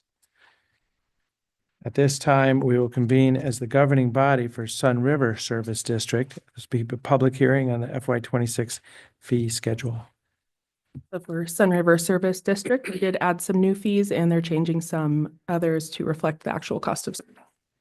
This is resolution number 2025-017. And this is our last one. So this is a public hearing on the matter. Is there anyone here to testify? Anybody online? Okay, seeing none, we'll close the public hearing on the matter. Is there discussion? Motion? I'll move approval of resolution number 2025-017 to adopt the FY 2026 Sun River Service District fee schedule. A second. Any other discussion? Seeing none, Commissioner Dare, Commissioner Chang, Yes. and Commissioner Dare. Oh, yes. And chair votes yes. Thank you very much. I got through that. Say that is part of our annual budgeting process, getting all these fee schedules taken care of. Thank you. Thanks. So at this time, we'll reconvene as the governing body of Deschutes County. Item number 16, consideration of a contract for collective bargaining between Deschutes County and the American Federation of State, County, and Municipal Employees, Local 3997. Yeah, come join us. So this is, this is our moment, celebrating the completion of a project, a process. Little introductions, but thank you very much for joining us. Introduce yourself. Yeah, say hi. Go ahead and say hi. Jim Vernon, I work in IT. Yeah, I was on the marketing committee. Thank you. Brenda Johnson, Oregon AFSCME. Dustin Fanning, painter with Intensive Youth Services, behavioral health specialist, one drug and alcohol counselor, president thank you. of AFSCME, and also on the bargaining team. Wonderful. Thank you very much for joining us. So, as I say, a pretty exciting moment, 5-year contract reopening for wages in year 3 and, quite a process to get here. So, any other thoughts or comments? I would just thank you for the bargaining process that we did. It was less painful than I expected. Yeah, well, and there's a good long history, this is respect on both sides. This is serious business, but also, coordinating and collaborating to provide services of our community members. So it's exciting to be able to get to this point today. I'll just express appreciation all around for, the county, the county's bargaining team, for the AFSCME bargaining team. We want to take good care of our employees so that they can provide excellent service to our community. And it seems that this agreement strikes that balance. Yes. And I personally was really delighted that you went 5 years. And then hearing the numbers this morning on inflation, hopefully interest rates are going to start moving down so that more people can afford to buy that house. Because it's, that's part of the American dream. So thank you for being here. Thank you for your leadership, and thanks for working it all together. We're just taking it by the seat of the pants, but here's Eric now. And as a lifelong born and raised here in Central Yeah. Oregon, I just appreciate the opportunity to work for the county and be able to give back to our community in the way that I do, and to receive that back from the county. Commissioner Adair, I would love to own a home here. I don't plan on moving anywhere, and Good. buying that house would be just amazing. Well, talk to Habitat, talk to Rooted, some of those programs are really, and Habitat is really wonderful because it actually allows you to build equity. And it's an amazing, they really do a wonderful job. So yeah, I'm really hoping that's going to really help, because if we can get inflation under control, it was 9%, remember? And if it's actually under control now, I think it looks like it could be an opportunity. According to the news this morning at 4, I think it was 4 or something I was watching. And there'll be a moment in time where things just start to come down and up and cross, and all of a sudden there'll be opportunities like that. But yeah, Deputy County Administrator Eric Kropp. Thank you, Chair. For the record, Eric Kropp, Deputy County Administrator. Sorry for my tardiness. I was watching upstairs, We walked slipped away right from my into this. desk, and the board went through some items very quickly, and I looked at the screen and said, "Oh no, I'm missing my item." But would you like me to start from the? Well, yeah, sure. If you want to introduce us, say we're getting there. Sure. First, I'd like to thank members of the AFSCME bargaining team. You got to meet them. On the management team, we had Kim Riley, who was our spokesperson, Whitney Hale, Janice Garceau, and Holly Harris from Health Services, Tanya Mahood, DB Holcomb, Robert Tintle, and me. Also, I'd like to thank Kim and Whitney.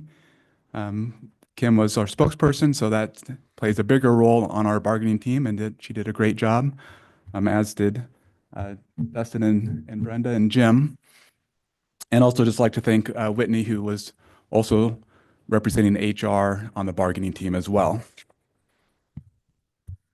Just a quick summary of the contract changes. One was in Article 7 on the grievance procedures.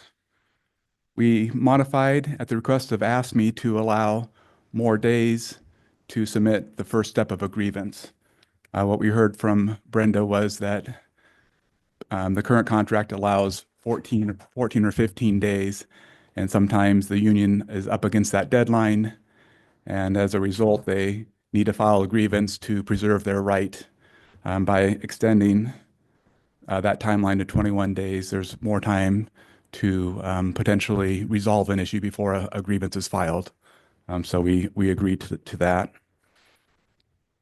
On salary administration, which is Article 8, we increased the longevity pay amounts that match our other contracts.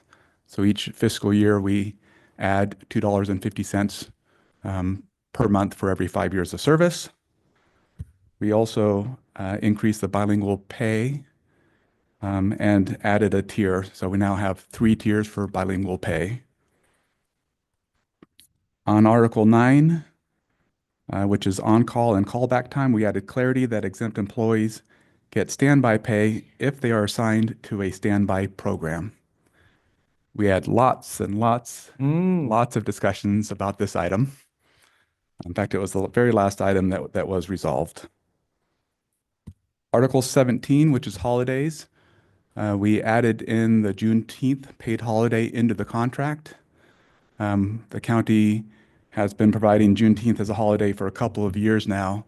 That was previously in an MOU, and so we just incorporated that MOU into the contract. Article 19 on sick leave, we added in Paid Leave Oregon. Of course, that's the state program. So we've implemented Paid Leave Oregon. Just as a reminder, that program is funded by 60% by employees that comes out of their paycheck and 40% through the county. We also added in bereavement leave. That was new to this contract. So we now have 2 days of bereavement leave in the AFSCME contract.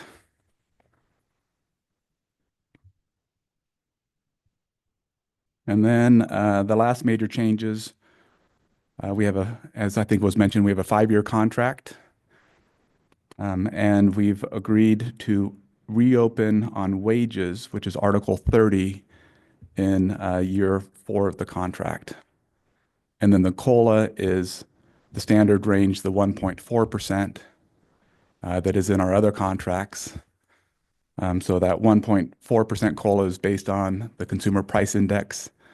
There's a formula that is spelled out in the contract, and we made a minor change to that calculation at the county's request. And essentially that was to move it up 1 month sooner so that we would know the COLA earlier in the budget cycle. AFSCME members ratified the contract, and management recommends its approval. And I'd like to thank, I want to make sure it's not me. Is that you? No, it's not. It is not me. But I would like to thank the AFSCME bargaining team for a very good bargaining session. There were disagreements at time, but ultimately we ended up with a contract that was acceptable to both parties. And so county staff recommends its board approval of the contract. So just that wages item. So discussing in year 3 for year 4. Yes. Making sure we're all on the same page here. So the first 3 years of the contract, Yeah. COLA is spelled out, and then we reopen to discuss years 4 and 5. Yeah. So we open talk about it at the end of 3. Yeah. Okay. Just making sure we're on the same page.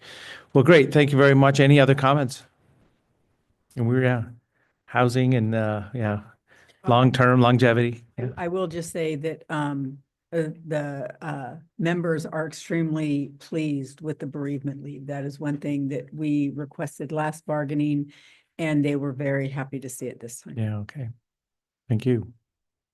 And really, someone who's lost their spouse or their child, 2 days doesn't touch it. But, I'm glad you got it. So I think that's incredibly important for people's, our health, our mental health. So at this time, is there a motion? Move approval. I'll move approval of contract number 2025-597, a collective bargaining agreement between Deschutes County and the American Federation of State, County, and Municipal Employees, AFSCME, Local 3997, July 1st, 2025 to June 30th, 2030, contract term. And I'll second it. Any other discussion? How many employees does this impact, Dustin? Or whomever knows?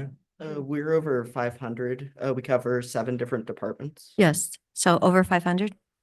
Okay, thank you. Any other discussion?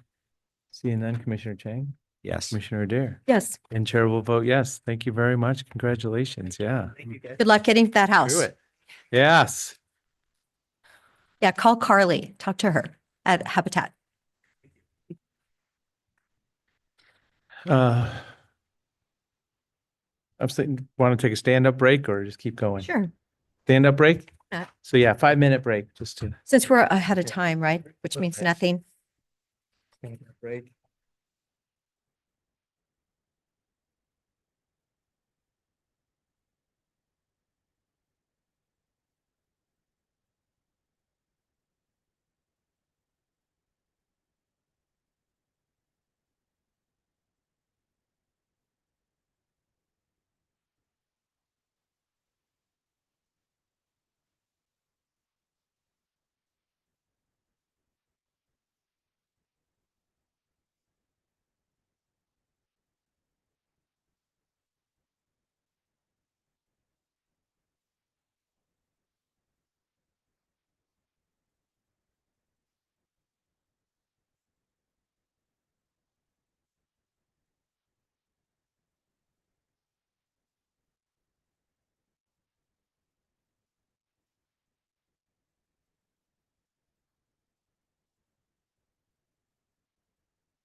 can tell her we're started, maybe.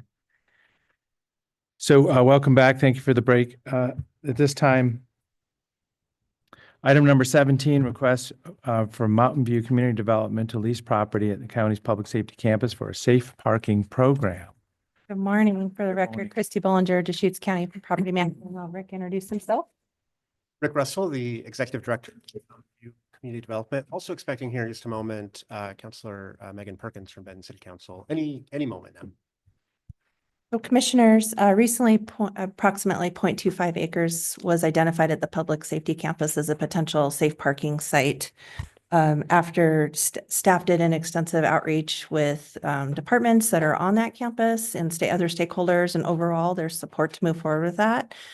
Back in April, the board supported Mountain View Community Development moving forward with doing outreach to the commercial businesses in the area, as well as the HOA or the neighborhood to the west, basically on the other side of Veterans Village.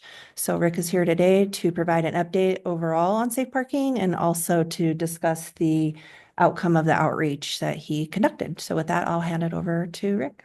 Yeah, thank you. Grateful to be here with you. I know you know this program very well, but just for the public record, thought I'd just give a brief recap of what safe parking. 2 slides ahead. So safe parking, and now a new tool we have, micro shelters. This is a safe, legal, sanitary place for folks who then work with a case manager to work with stable housing. And we've operated 8 locations. We're proposing this would be location number 9. And we expect location number 10 to be announced in just a couple of weeks, with a few more in the pipeline after that. If you could go back to that map, I'm sorry, slide. So this is the area we're talking about. This is the southeast corner of the public safety campus. It is a little bit different in that it's accessed sort of from the backside or by service road. When I was asking to develop new locations in the city of Bend, I'm really grateful to Commissioner Dare for bringing this to our attention. I want to actually give credit to Ryan Rudnick, because Ryan, remember when we had the Wilson Project with the sex offenders at it? And Ryan actually studied the county property. And I had been all over Veterans Village, but I'd never walked over that hill. But from Service Road, you don't have to walk over a hill. So yeah, there is a significant piece of property there. Yeah, correct. It's sort of tucked in there and could be easily overseen. So if you could go ahead, one more slide. So again, just a recap from what last year looked like. We give a good indication of what this year. We served 129 individuals and helped 45 people move into permanent housing. 37 folks exited unsuccessfully, meaning that they couldn't live by the 2 major commitments we asked people to make. Number 1, to work with a case manager once a week toward a housing goal. And then number 2, to be a good neighbor. And under good neighbor are several other rules, like if you have a dog, they're on a leash, and quiet hours, and no visitors, and no drugs and alcohol, weapons, etc. If you could go to the next slide. So you said no drugs, no alcohol, No and weapons. your dog has to be on a leash. Dog has to be a leash. You have to clean up after your dog. Quiet hours, no visitors. Okay. I- So you actually have quite a few standards that you expect to maintain. Absolutely, and there's quite a list. We limit the number of items people can have outside of an RV or these micro shelters. And there's a handbook that every participant coming into the program will walk them through that with a case manager. They will sign that they agree to that. Some of the language there was written by our DA that says that if they are not abiding by the rules, that we have the right to trespass someone. We've never had to exercise that, but we did have the DA include that language that he said was enforceable. And so it's a fairly thorough and robust agreement that participants sign on for. And Rick, Yeah. thank you for these numbers. I mean, because it shows you how difficult. I know you're trying to get people have to pass background checks too, I believe. And so you're doing all this and yet only the success rate is 35%. And I'm assuming that some of these people are still in your program and so they can't go either way, right? Correct. So if someone comes into safe parking, there's a better than 50-50 chance that they will leave for permanent housing. So last year when we brought served 129 folks and 45 exited to permanent housing, there's a whole, missing number of people there who are just waiting. They've done everything they need to do. They're meeting with their case manager. They're making plans.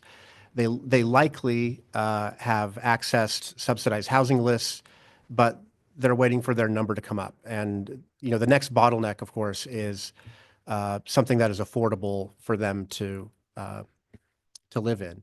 All the folks, we've served over 200 people through Safe Parking in the last couple of years. I can only think of one or two people who came with no income whatsoever. Most folks have some income. At any given point, about half the folks in our program are working, have at least one member of the household working. We also serve a lot of older folks, and so they have aged out of the workforce due to age or disability. And so they're often just sort of that's the next bottleneck that we need to work on. That's why we're doing the permanent supportive housing. Yes. Yes, that's why I was here. Another day. Yep. So back to just the basics of a site on safety and sanitation. So we provide a porta potty, we provide garbage service. Because we're going to use these micro shelters or pods, as they're sometimes referred to, there will be electrical power, there will be heating and cooling, but not internal plumbing. And so there will be, hand washing and porta potties. And then I referenced that handbook that we talked about earlier. If you could go to the next slide. So where do they go for a shower? In this case, so for years, we've operated this in Redmond, and we've had facility in Right. Redmond to do that. In Bend, we're still working on that. We have some options, but it's a little too early for me to probably announce what we're. Okay, because I was just hearing that some Americans have quit brushing their teeth and taking showers, and I'm thinking like, that's like one of the things that can make you feel better. Yeah. So I'm really hoping that you can implement that. We will be working on that. And laundry service is another similar point. We're actually working on establishing a laundry facility in Bend, but in the meantime, we've expanded our laundry in Redmond to full-size industrial machines that can do sleeping bags and linens and large quantities at once. What does electricity look like at that site? Do you have that figured out? Yeah, so we've been working with Pacific Power. They have a liaison for this type of thing. There is forgive me for not having the right language, there's a connecting point there that we would pull off of. It would go underground, and then it would tie into each one of those 6 units. We would use a mini split type system that's very much more efficient for heating and for cooling. Also, condensation is a real issue in those small units. Moisture is not your friend, and you need to be able to pull that moisture out of those. You're referring to micro shelters when you're just talking about that right now? Correct. Yes. Yeah. Yep. So on safety tool, and I'm glad to answer more questions as well. On safety tools, so there are multiple check-ins per week with our staff. We have staff who are mobile and are in vehicles and are around every day. We use cameras that can be pulled up by our staff on their cell phones and laptops at any point. We will incorporate fencing. We're currently working with the 2 adjacent property owners on a fencing plan that they're happy with. And then we also bring a safety tool that didn't exist there prior, which is that we can create a 500-foot no camping zone around a safe parking site. This site is a little unique in that it's City of Bend, so you'd think Bend PD would respond, but because it's on county property, the Sheriff's Office has informed us that they would actually be responsible for response. We have a very close working relationship with law enforcement partners, a very good relationship. Under Sheriff Wells was hoping to be with us here today to speak to that. He's in a bargaining phase with their union. But that relationship with law enforcement has been very helpful for us, and I think our relationship, they would say, has been helpful for them as well. Let me just move on to host sites. So this is not a new program. Sites like this already exist in Bend. The current sites are operated mostly by Reach and Central Oregon Villages. Has a couple of sites not mentioned on there. In Redmond, those are sites that we operate. If you go to the next slide, we are establishing an office in Bend that we have that office space now and are just waiting to place our first participants in the program. We have our staff trained, ready to go. And so we're able to have a local presence here as well. I would note that this is funded by the City of Bend. They used city ARPA dollars to fund our operations, and I'm grateful for that. Could somebody open the floor for? Councilor, yeah, excellent. She can join us in just whenever you're ready in just a moment. But yeah, the City of Bend has contracted with us to create 20 spaces, parking spaces or micro shelter spaces in the City of Bend. We hope to not only meet that, but to exceed that this year. We are working on multiple other locations that are private property, city property, much as you've seen as we've done across Redmond, where you've got business partners as well as public partners in that. Last slide here, and then I'll invite Councilor Perkins to come and provide comment. Thank you. So this was the neighbor notification process. I will say this process was the lengthiest process and most involved of any site that we've ever done. It goes back to even really prior to March. There were initial conversations with Commissioner Dare, with our sheriff. But on March 7th, we started with Central Oregon Veterans Outreach because of their village right there. They followed up that meeting by coming and taking a tour of our facilities. April 3rd was the County Safety Campus Stakeholders Meeting that Christy referred to, with multiple departments, OSP, 911, Stabilization Center, et cetera. On April 28th, business owners were notified. So landowners were notified by mail. Business owners, occupants, tenants were notified. I personally went out there and hand-delivered letters. And then May 13th, we did initial contact with the HOA for the 2 subdivisions that are closest. It took a little while to get the communication through their HOA, but it did get out to all of those residents on May 29th. And so, and asked if, Question. What was your experience with the business owners? You say you did that personally. yeah, it was generally positive. I would say, having done this many times before, the adjacent property owners, that would be Bend Animal Hospital and the Zamp Electric, the owner of that, they were concerned. Their preference would be that this didn't happen there, but they would have been very, I think, kind and generous in our conversations with them. We did multiple in-person meetings. We've been working out a fencing agreement that they are happy with. The only business that presented pushback was an auto mechanic nearby on Service Road. Residential neighbors, I got, I think, 2 emails and 1 phone call. And I know there are some nearby neighborhood opposition as well, but no opposition from the immediate neighborhood. Yeah. Councilor Perkins, I asked if she could share just from the city's perspective of the value of this site. And so, love that. Hi, good morning. Megan Perkins. I am the Mayor Pro Tem for the City of Bend, for the record. I just thought I'd do a quick rundown about what we have so far in the City of Bend and why we feel like this is a valuable addition to our safe parking program and to the safe parking program in our community. Right now, we currently have 6 sites operating throughout the City of Bend, and many of them have operated for several years. I think one thing that's important to point out, 2 of the sites actually have a preschool on the property, and 3 of the sites are located across the street from schools. In the time that we've been offering the safe parking program, there have been no law enforcement or police response needed for any of our safe parking locations. And the staff tells me that there's been only 1 complaint from a neighbor that was responded to very quickly by the service provider.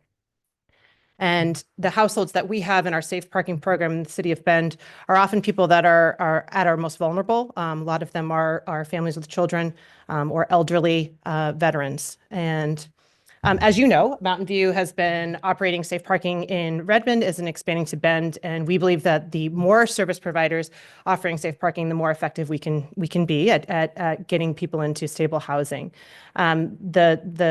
The track record of Mountain View is really impressive, and the The way that each participant is required to meet with the case manager once a week to work towards more permanent housing. There is no drugs or alcohol on site, and there's extensive training with the providers on drug and on addiction and recovery services. And finally, the program takes really, really extensive steps to ensure safety of the participants. I think that's one of the things that I was most impressed about when we toured the sites in Redmond was the safety both for the residents that are living in these safe parking environments, but also the people that live around them as well. And Mountain View has proven to be really proactive and adept at communicating with neighbors and establishing a good rapport, with these good neighbor agreements. So just wanted to enthusiastically support this location for safe parking and hope that you will consider leasing this property to Mountain View Community Development, and look forward to collaborating with you in the future. Maybe just one last comment. This has been a fairly lengthy process. There is some date urgency with June 30th. The funding that will pay for the pods, the micro shelters, is state funding that expires and after. So any site prep, such as the electrical, bringing in gravel, that sort of thing, those expenses have to be incurred inside the month of June. And so it's been a lengthy road to get here, but we're here, and we put this before you and appreciate your decision.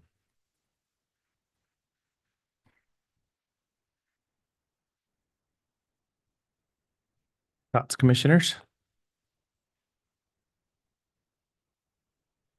One of the things that would be interesting to hear about is so the county is currently hosting a safe parking site in Redmond, and Christy, I would love to hear your experience about how that's going. In on that site in East Redmond near the Opportunity Foundation, there was a tremendous amount of concern from neighbors before that went in, and I haven't really heard a whole lot since it was implemented, and since Mountain View Community Development has been operating safe parking out there and providing case management to the clients, the residents who are living there.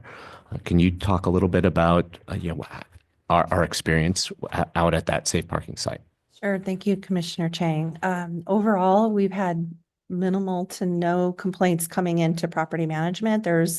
Early on, there was maybe an issue or two with one of the concerns with one of the neighbors where they felt that the traffic on the road to get to that safe parking site was going a little too fast. And I know Rick and his team approached the participants and really curtailed that. And then at that time, if you recall, Commissioner Adair and I did go out and walk, I think 30 doors. Yes, and I left him all my cell phone. Yeah. And I honestly only heard from that one resident a couple times, and every time I'd hear from him, then I would contact, and there would be a follow-up. And honestly, I don't know if he's still there, but I have not heard from him, and I know he still has my number. So anyway, yeah, no, thank you, Christy. Yeah, it was a great day because I really wanted this to be successful, and going door to door was really a golden opportunity, other than the fact that that puppy ran out the gate of the first house.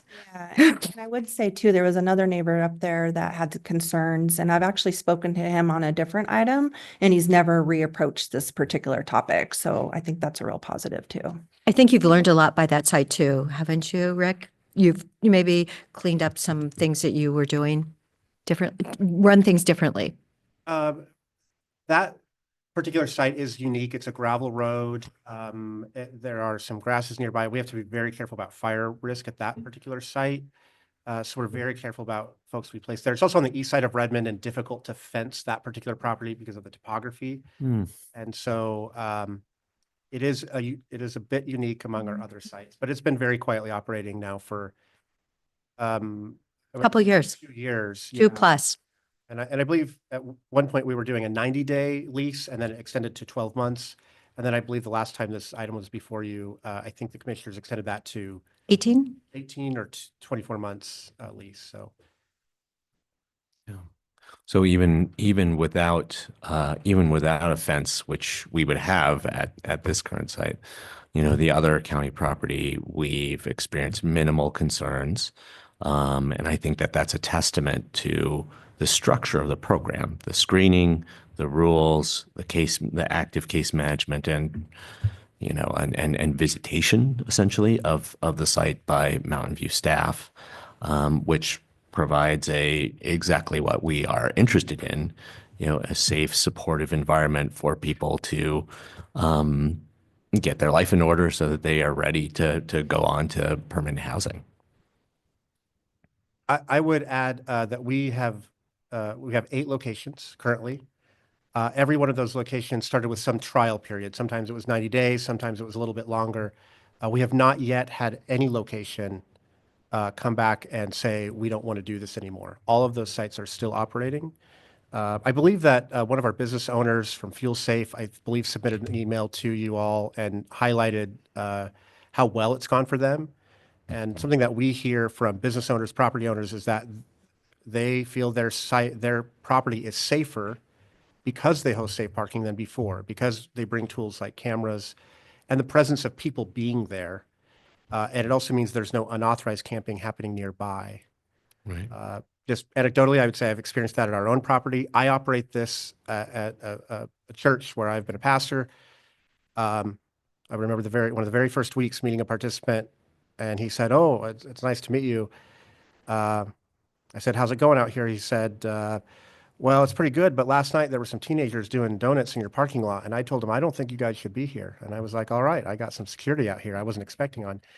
I tell that story because we were about to open a new location at another church in Bend.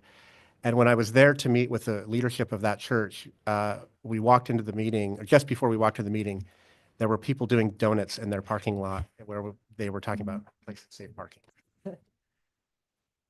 Cleaning up teenage driving habits, one church parking lot at a time. Yeah.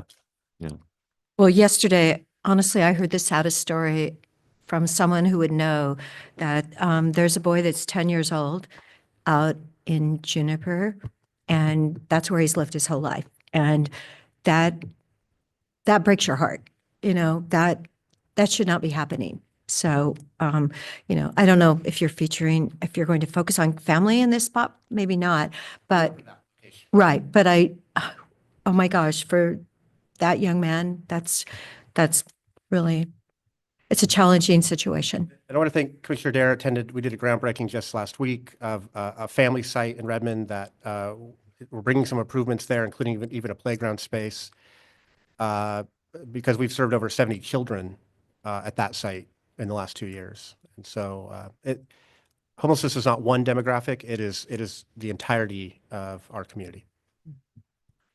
So we're talking micro shelters at this facility. Correct. We're talking about a lease that you want from Deschutes County. ARPA dollars from the city of Bend to do this. What kind of time frame are we looking at here? Is this an open-ended forever thing? I just don't see this as a residential area. I never have. It's a great idea to say, oh, we're going to go offer a place for people. And we've always been struggling with this. Where's a place for people? But so what does that look like in your mind?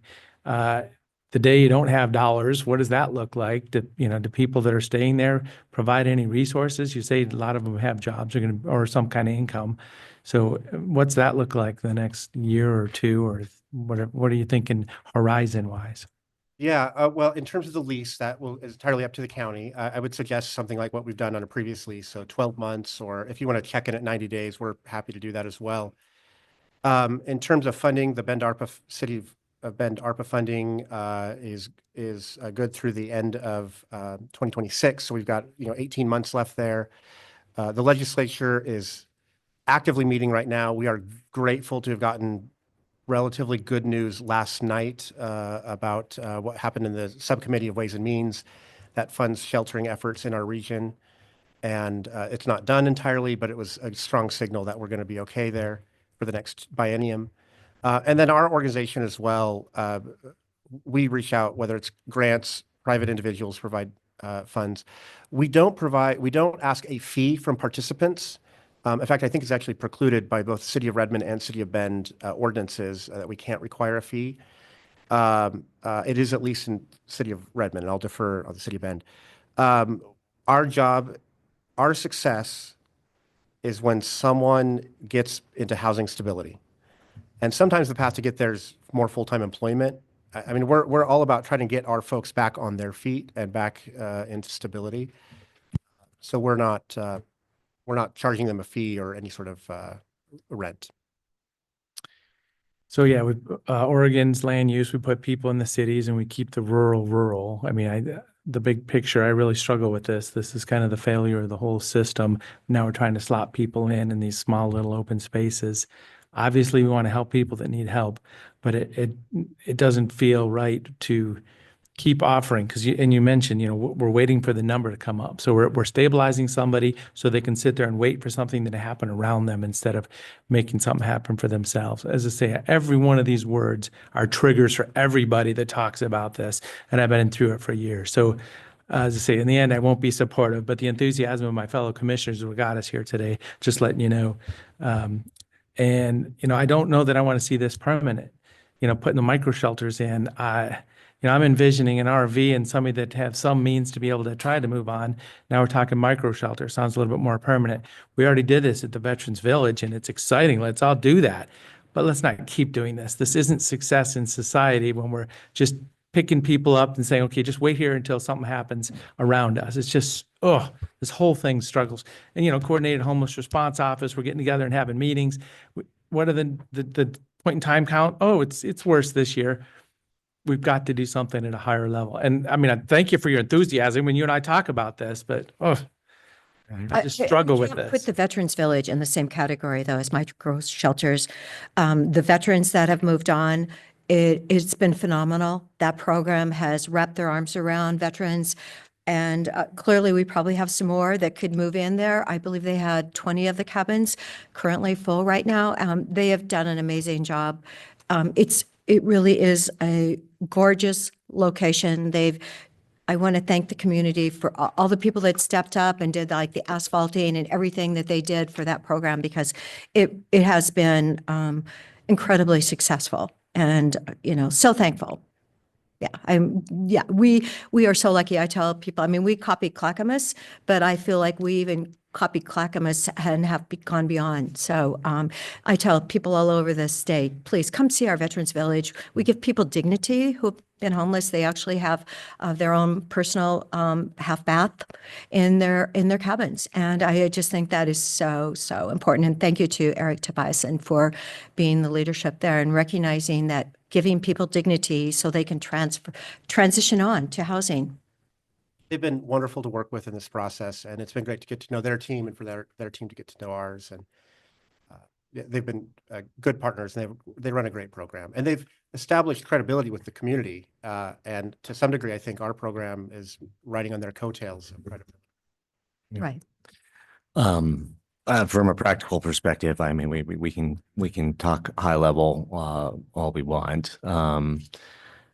But from a practical perspective, the Veterans Village is actually a very useful case to look at when we're trying to think about how long we would provide a lease for this potential site. It is very similar in that we're talking about a corner of the public safety campus that our facilities and property management folks have said, we're not doing anything with this site for quite a long time. This is one of the last, because of the topography right behind this little quarter acre. This is going to be one of the last parts of the public safety campus that is developed. So that's part of the rationale that went into the Veterans Village, offering a finite term lease for use of the site. And I'm not necessarily advocating for us to offer as long of a lease for the safe parking site as we have for the Veterans Village. But it is only 200 feet away or less, and it's useful for us to think about to put them in a similar category. It's not exactly the same, but like the Veterans Village, safe parking is an opportunity for people to get back on their feet and be ready to move into more permanent housing as opportunities come up. It's not nobody's passively waiting there for the world to rescue them. They are getting themselves a stable life. Even the Veterans Village with, a 10-year lease, we required them to build the micro shelters there essentially on pallets so they can be picked up and moved. I would assume that we are talking, similar level of breakdown portability with these pods. So we're not talking about long-term permanent structures. There's not going to be plumbing to them in the way that there are to the shelters at the Veterans Village. So this is a much more easily movable, changeable situation. As our situation improves, which we all hope it will, and which we can help to make happen by doing things like providing these safe parking sites. So can you speak a little bit about kind of that portability and what your hopes or interest would be in terms of a lease duration? Yeah, everything here is meant to be portable and temporary. So typically we use temporary fencing with a fence wrap on it. In this particular case, the neighboring businesses wanted a permanent fence. We're working with them for them to install a permanent fence on their property that we will help them with. And so that will belong to them. Porta potties, easily movable. These units are designed, they are built off-site and then brought on site for final assembly, and they are designed to be moved. Electrical, with Pacific Power, we have used, we're using basically temp power almost as if you were going to build your own home on a vacant piece of land. Before you have a permanent power connection, you have a temporary power connection. And so those are safe, those are legal, but they are temporary. They're designed to come out at some point. And so everything about this is sort of a mash unit, right? Everything's designed to move at some point. We are, in some cases, working with a developer, a private property owner who wants to develop on that land, and we're not sure what length of time. It could be only 12 months from now, but we're still able to set up and tear down that even 12 months is helpful. Private developer to develop on what land? This is a private developer who owns a residential piece of property that they intend to develop in the nearby future, but they're talking with us about using it for safe parking until they're Another project you're referring to right there. Yes, different projects. Sorry, giving another example. Mm-hmm. And what kind of a proposal for a lease duration are we talking about here? I would propose 12 months. That's kind of where we stand. And if you'd like a check-in point, if you want me to come back in 90 days, I'm glad to do that. I believe that Redmond property that we have a lease with started with 12 months. If you want to jump straight to 18 or 24, I'm more than happy to do that too. Right. I think the Redmond property may have even started at like 6 months, very, very short. But then, as we gained experience with the program, we became more comfortable with it. And the current is 18 months. Is that? It's 18 or 24. I could double check on that. Now, other thing I just wanted to add is we do have a 90-day termination clause. So either party can terminate in a 90-day period. So I thought originally when we started in Redmond, it was 90 days. I think so. I think Yeah, you're right. no, And then we just sort of increased Right. it over the years. Yeah.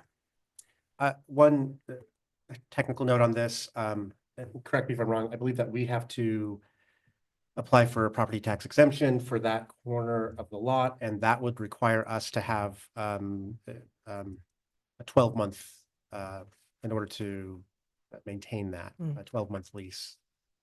I think we ran into that on a previous. Mhm. Yeah, no, and when I was asking about where we started in Redmond, I wasn't proposing that we start all over again and do that same that same pathway. I was just trying to assess where we had been and where we have come to at this point. Which I think the experience that we've had there, our understanding of safe parking, our understanding about the safety and the value of it, on one of our own properties, is a rationale for us to look at least a 12 to 18 month lease for this current site that we're discussing. So this is publicly funded, the whole project. ARPA dollars, now you say it's going to be funded by state dollars from the legislative session after this to fund a nonprofit, an organization with a lot of enthusiasm in our community to kind of drop this residential area into our industrial and commercial. I mean, as I say, there's disconnects all over this, and I could speak more about it. As I say, I'm not going to support this. But yeah, if somebody wants to make a motion or give direction to it. Just real quickly, commissioners, I double checked. The current lease is a 2-year lease. Oh, it did go to 2. Okay. For Redmond. Yes.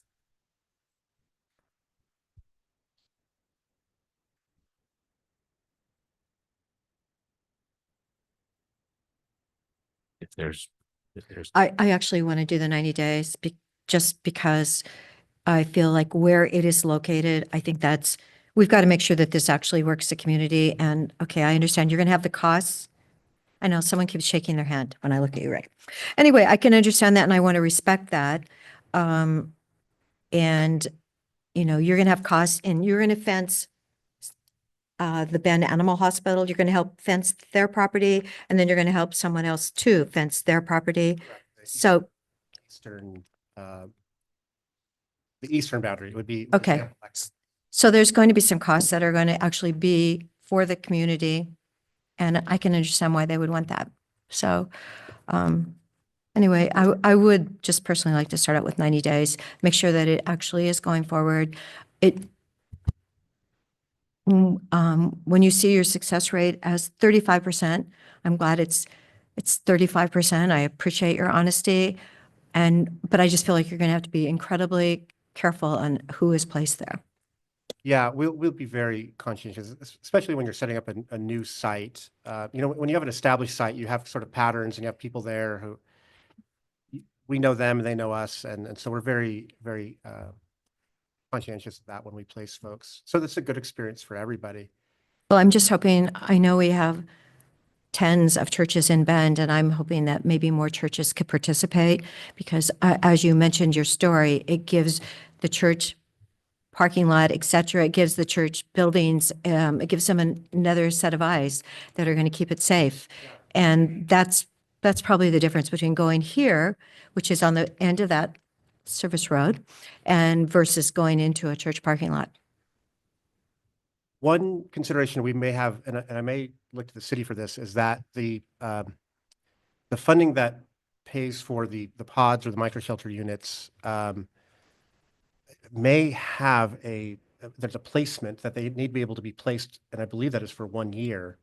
There's a condition on that funding. And so my request might be that a 12-month lease with a 90-day check-in where I'd be happy to come and provide an update on that, because we may run into a limit there being able to place those units if we don't have a 12-month lease. And I believe that 90-day exit ramp would still apply if for some reason there's a problem or some reason it doesn't seem like a good fit. All right. How big are the pods? 8 feet by 12 feet, 96 square feet. 96, okay. So this is a safe parking program with pods. Correct. Are there going to be any vehicles, recreational vehicles, trailers being rolled in here, or is this all pods? We think it's going to be all pods. So 6, with the limits of the lot size. Are there going to be vehicles associated with the residents? Yeah, typically we find that most people have a vehicle, commute, go to work. We're talking a 1/4 acre and how many pods? 6, and then likely you had to have parking space for 6 personal vehicles there as well. We don't allow second vehicles or trailers or, those sorts of things. As I say, I mean, it looks like you're really shoehorning this in here, and I've said my piece. That's the way most safe parking sites work. One item in terms of kind of the ripple effects on neighbors and on the neighborhood that we haven't discussed yet is the way that in in Redmond, safe parking sites have essentially a buffer area around them where there's sort of, there's enhanced protection against unauthorized encampments. So, and can you describe that a little bit? And then I would love to hear whether the city of Bend has something similar. That is true. It's 500 feet and it is the same between Redmond and Bend. So that would apply here. What we have been hearing from businesses there is that they do see people occasionally in tents, sleeping bags, bicycles, camping currently on that hillside or bluff. I'm not sure what to call it. And so this would create an enforcement mechanism of 500 feet around this site. And it's one of the reasons why businesses tell us that they feel safer because they host safe parking. Redmond Athletic Center would be a very good example of that. Again, fuel safe. If you were to travel there, if you knew what 17th Street looked like before we did safe parking, and you went there today, it's a very different picture. And their employees feel safer because they don't have folks unauthorized living nearby with dogs or, whatever. And so it's been one of the features of the program, and it has been an incentive for our private businesses to say yes to this. It really has been the primary incentive for private property owners to say yes to this. Yeah. So having a safe, managed, regulated micro shelter facility near them pretty much guarantees them that there will not be unauthorized encampments in that zone. That has been our experience. And in the city of Bend. And that is a real benefit. As I say, I can't help it. It sounds like a threat to the business, either take this or don't take this. You might have campers around your business if you don't. We got to show support for business, profitable businesses.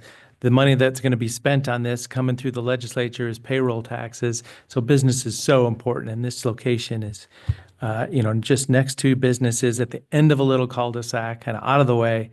When every one of these slides with the program, the churches, the parking lots, it's wonderful. It's just this location does not seem to be a good fit for me. But if we want to keep talking about it, I'll come up with more things to say. As I say, the enthusiasm by my fellow commissioners is where we're at here.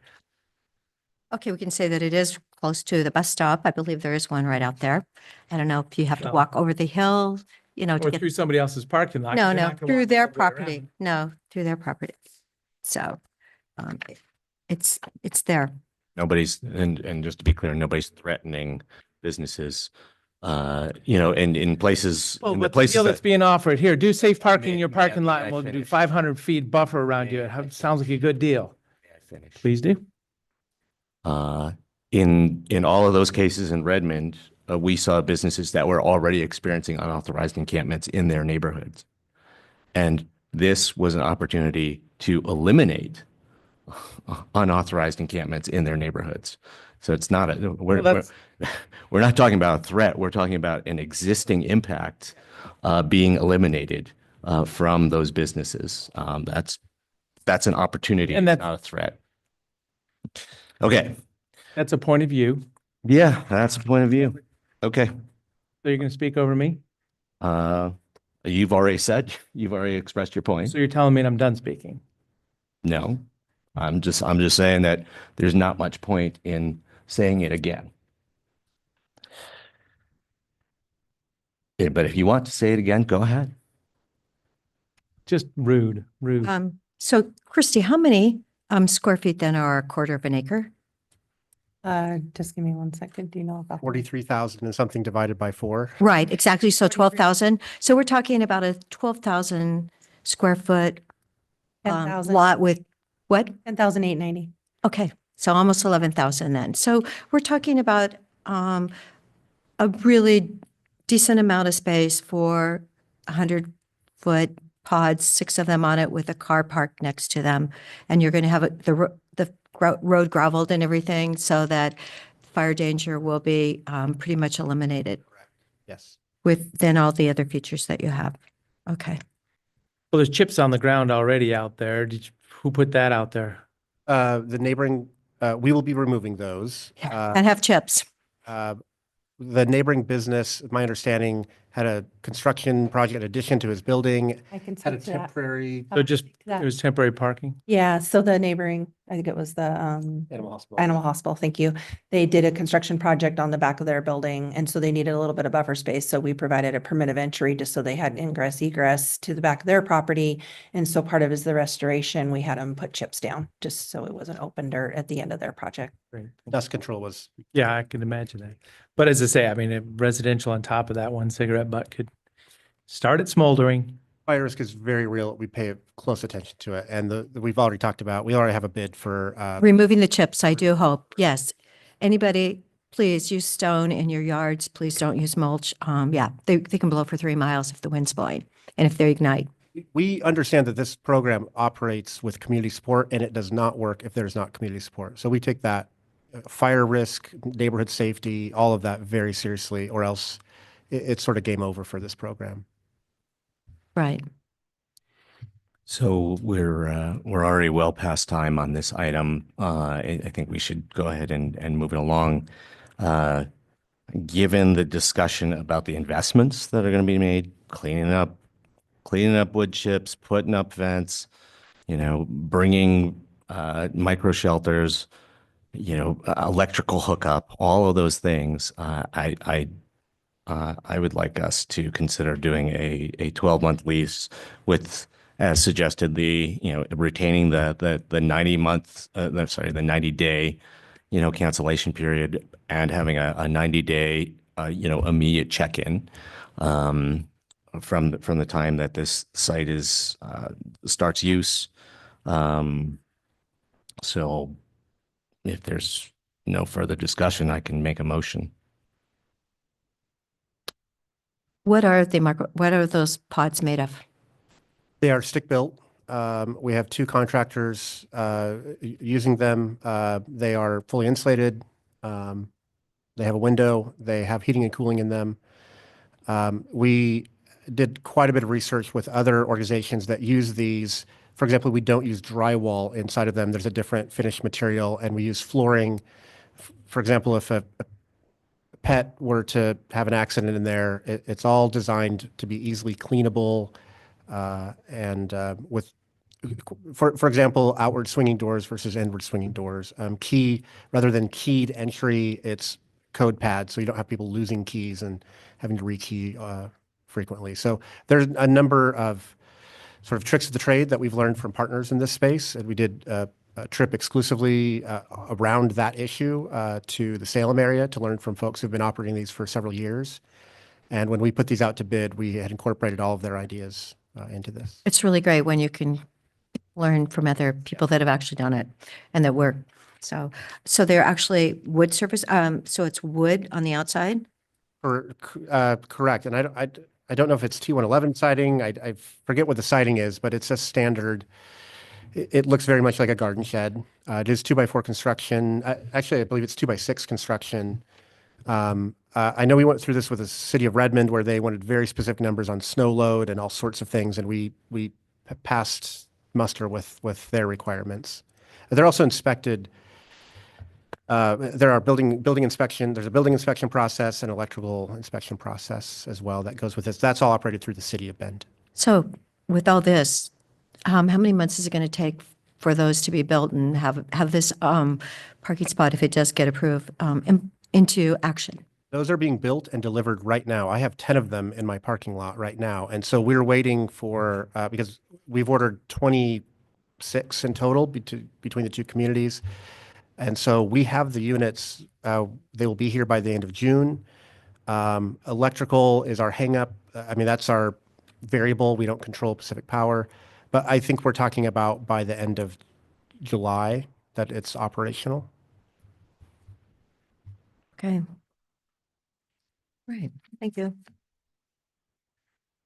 So I'll make the motion to draft a 12-month lease allowing Mountain View Community Development to set up 6 pods on 2.5 acres 0.25 acres, excuse me, of the county-owned property. And I definitely want a 90-day, once you're into operation, I want 90 days to come back and give the commissioners a report of where exactly we're at. And I guess we'll be driving over there, won't we? Be happy to do that. Was that enough specificity? Did you want? Okay. Is that okay? I will second that. Been moved and seconded, so this is to direct staff to return with the draft lease with the guidance as given.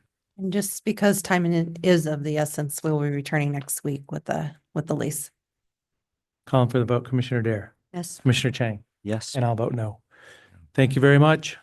Thanks, And commissioners. very exciting to hear that some of these micro shelters are already on your parking lot and could be deployed very rapidly. And we could have 6 more units of shelter helping to move people out of homelessness.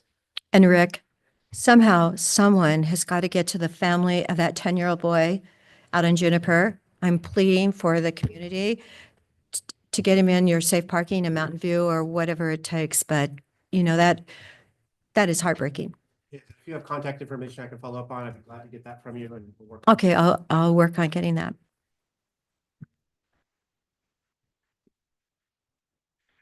Okay, item 18, first reading of ordinance for a plan amendment and zone change.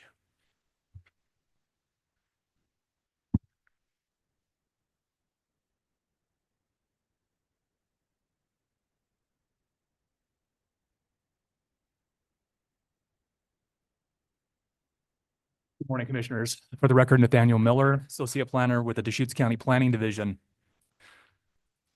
The item before us today is the first reading for the ordinance approving the plan amendment and zone change for Bend Park and Recreation District on property which is located at Arnold Market Road. The file reference is 247-24-000-404 PA and 405 ZC. A quick summary, the applicant has requested a change in the comprehensive plan designation from agricultural and surface mining to rural residential exception area. The applicant's request is also to rezone the property from exclusive farm use and surface mining to rural residential. The first required hearing was held before a hearings officer who issued their recommendation of approval to the board. The board held a public hearing on April 2nd of 2025, and the board held deliberations on May 28th of 2025. At the conclusion of deliberations, the board voted unanimously to approve these applications. Staff has prepared the materials in front of you today. The ordinance and exhibits were created to best represent everything in the record and outcome of board deliberations. In your packets is a draft of ordinance 2025-010 with exhibits. These materials have been reviewed by planning staff and Deschutes County Legal Counsel. Today's meeting is the first reading, and I will come back to the board in 2 weeks on June 25th for the second reading. This concludes my summary. Staff is available for any questions. If there are not any questions, the board may move to approve the ordinance as written. There is a recommended motion in your agenda packet. Any discussion? What does it say? This is following deliberation, so this is proposed first reading. Somebody's ready for that? So I will move approval of first reading of ordinance number 2025-010 by title only. Second. Any other discussion? Seeing none, Commissioner Adair, Yes. Commissioner Chang, Yes. and Chair will vote yes. Okay, thank you. I will express thanks to the Park and Rec District and their representatives for being very clear about what the intended use of the land and the plans are for this piece of land. It made it a lot easier to sort through, what can be a complicated discussion about whether a certain rezone is appropriate or not.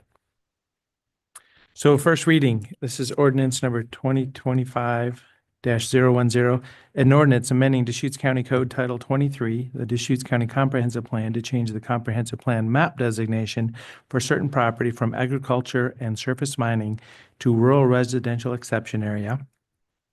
and amending Deschutes County Code Title 18, the Deschutes County zoning map, to change the zone designation for certain property from exclusive farm use and surface mining to rural residential. And I just want to add something into the record. I actually had a new number from Nicole Mardell this morning. I asked her how many EFU acres are owned in Deschutes County by private citizens. I'm talking private citizens. And the current number, this bill actually would change 174 from EFU, but the current number at this moment in time is 250,576.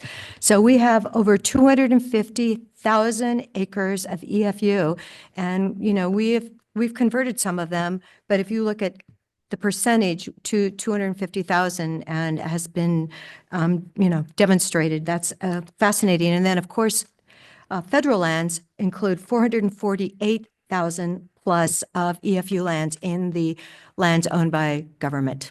So yeah, I thought is that amazing to find out that is really how many acres we're talking about here. And I know that rocks grow in my arena because I'm like, I go out there and there's another rock, and you dig it up and then it seems like we grow a lot of rocks here. They percolate. Yeah, they do. They come up. So anyway, just thought those were fascinating numbers. Thank you. So 2 weeks. I'll see you in 2 weeks. Thank you. At this time, item number 19, Western Rivers Conservancy request for a letter. So this is on the agenda, and Jen Patterson is here for us. So we have, some backup to this, but yeah, let's kind of compare notes as commissioners on this topic. Good morning, Commissioners. Jen Patterson, Strategic Initiatives Manager for the record. So I'm just bringing before you a letter of support specifically for the BLM's request for $5 million from the fiscal year 2026 Land and Water Conservation Fund to acquire property out at Paulina Meadows. It's a 674-acre property. I know there's been a lot of materials provided in your board packet on this specifically. And I have a draft letter. The draft letter that you have in front of you, I have it as well on the commissioner letterhead if you want to see that, but it's the same language as the one you had before you. Yeah. So as I say, I understand the property. I've been out there. There's a big picture here, and I just kind of go neutral on this. So but we need to communicate amongst ourselves as commissioners. So this is the public process that we do here. So thoughts? I'll just provide one more update. Since the board packet was put together, the La Pine Chamber of Commerce also submitted their letter of support.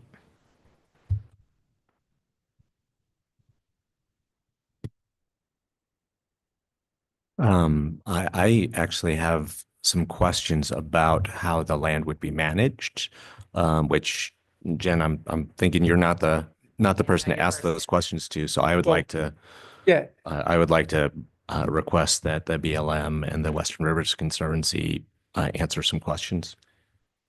And we're lucky we have Lisa Clark here in the audience today. Thank you, Lisa, for coming. So I'll just acknowledge, the procedure, because they wanted to be at the table in the worst way. And I'm like, well, let's talk about it as a group here to make sure we understand where we're going. So that's the request. So that's fine. Let's hear from them. No.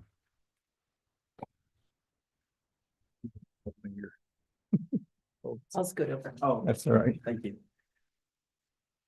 Thank you. I'll just say something quickly. Thank you all for your attention and conversations on this. I think it's a pretty exciting potential amenity for South County, but. Yeah, thank you, Commissioners. Introduce yourself. Sorry, Lisa Clark. I'm a field manager with the Deschutes Field Office, Prineville District Bureau of Land Management. I will be overseeing the lands if we were lucky enough to acquire them. These are incredible lands, providing an extra mile of them, two miles between Paulina Creek and the Little Deschutes.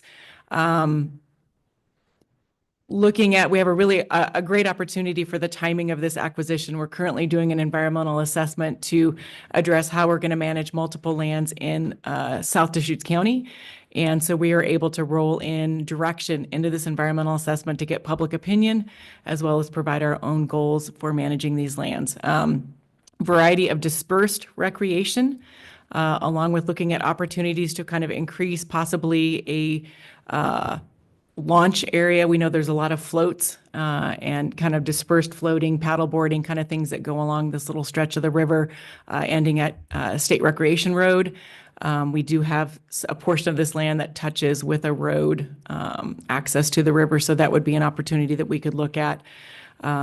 Maintaining and improving a lot of the riparian vegetation, providing opportunities for hiking trails possibly within the area, but our goal is to maintain more of a primitive remote experience here. Again, opening it up to the public as we do that environmental assessment. The beauty of this, and in communicating with a lot of the Southern Deschutes County folks, is the concern for potential for houseless occupation as well as wildfire risk. That's And exactly what I knew you were going to go there. Yep. I was going to ask you, like, okay, how do we know it's not going to, the homeless aren't going to go there because it's Yeah. beautiful, it's on the water? Yes. So the benefit that we have here too is this land is already coming to us fenced. And what we find in general is that properties that look good, that look occupied, that are fenced tend to be less of a problem for this. We will be maintaining the fence. Western Rivers is maintaining the base property and will be grazing the area, which again provides a sense of occupancy by someone else. And as we continue to develop recreation entrances, that again will bring in users that will make the area look occupied. Again, what we see with BLM lands is when we have that kind of good use, we don't tend to have the long-term occupancy. We are also rolling in with this environmental assessment, fuels reduction throughout the entire Southern Deschutes County, as well as maintenance for fuels reduction that we've already done in perpetuity. So we'd be looking at probably decades of our ability to thin, mow, and maintain fuels reduction properties. And we're rolling into the EA the idea that we would acquire these lands, and so we're going to get that covered, and those lands will also be covered with that fuels reduction direction. Oh, yeah, and we are open to, thank you, we are open to and have heard from the community that they are interested in possibly, as we acquire these lands, at least for the first year or two, making them day use only, as we get those facilities and infrastructure in place so that we kind of put that clear language out there from the get-go that there's no overnight stay. So what does it look like to be asking for $5 million from the fund here, the national dollars? I'll start and then I'll let you. Yeah, so we're going to get into this one now. Yeah, so the beauty, the nice thing for this is that, so these are land water conservation funds. These are funds from oil and gas receipts that are put into a fund nationally that are provided for the acquisition of lands. We submit within the state of Oregon for Oregon priority, and our proposal for the Paulina Meadows area was the #1 under the Great American Outdoors Act. Great American Outdoors Act, but also for the core habitat. Core habitat. So there's two benefits. One is looking at recreation, one is core habitat. We were BLM for Oregon, Washington, the #1 priority to go in for this funding under the habitat. That's And- an internal ranking by the BLM. Yeah. And I can give a little bit. Nelson Matthews, President of Western Rivers Conservancy. The Land and Water Conservation Fund was authorized in 1964. It's been about 61 years. That was the authorization, and then each year Congress appropriates dollars. But in 2020, with strong bipartisan support, 73 senators voted for it, 310 House members voted for it. They permanently appropriated $900 million a year into this fund that then the agencies essentially compete for placement within the fund. So if my point only being that if we don't utilize the fund, it'll be used elsewhere. It's basically like an existing grant program. This is one most competitive project from Washington and Oregon. From Oregon, yeah. Best chance for the Pacific Northwest region to nab some of these funds. Correct. Is to put this project forward.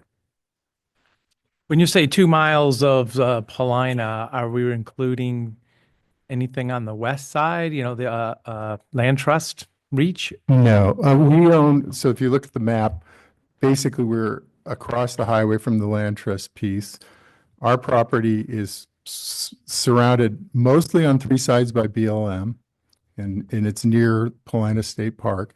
But we say 2.3 miles of Paulina Creek, but that includes some historic branches that come in Paulina Creek. But more importantly or interestingly is 2 miles of meandering Little Deschutes on it. And we have on both sides of the river. We walked it together. I know. Yeah, I know. I took you out there, drug you around. I would just note one other thing. she was talking about just in terms of management. I just want to touch on this really quickly. Western Rivers we're running cattle out there right now. We find cattle to be a great tool for management in terms of mitigating wildfire risk. And it's the timing is key when you put the cattle out there to eat down the grass.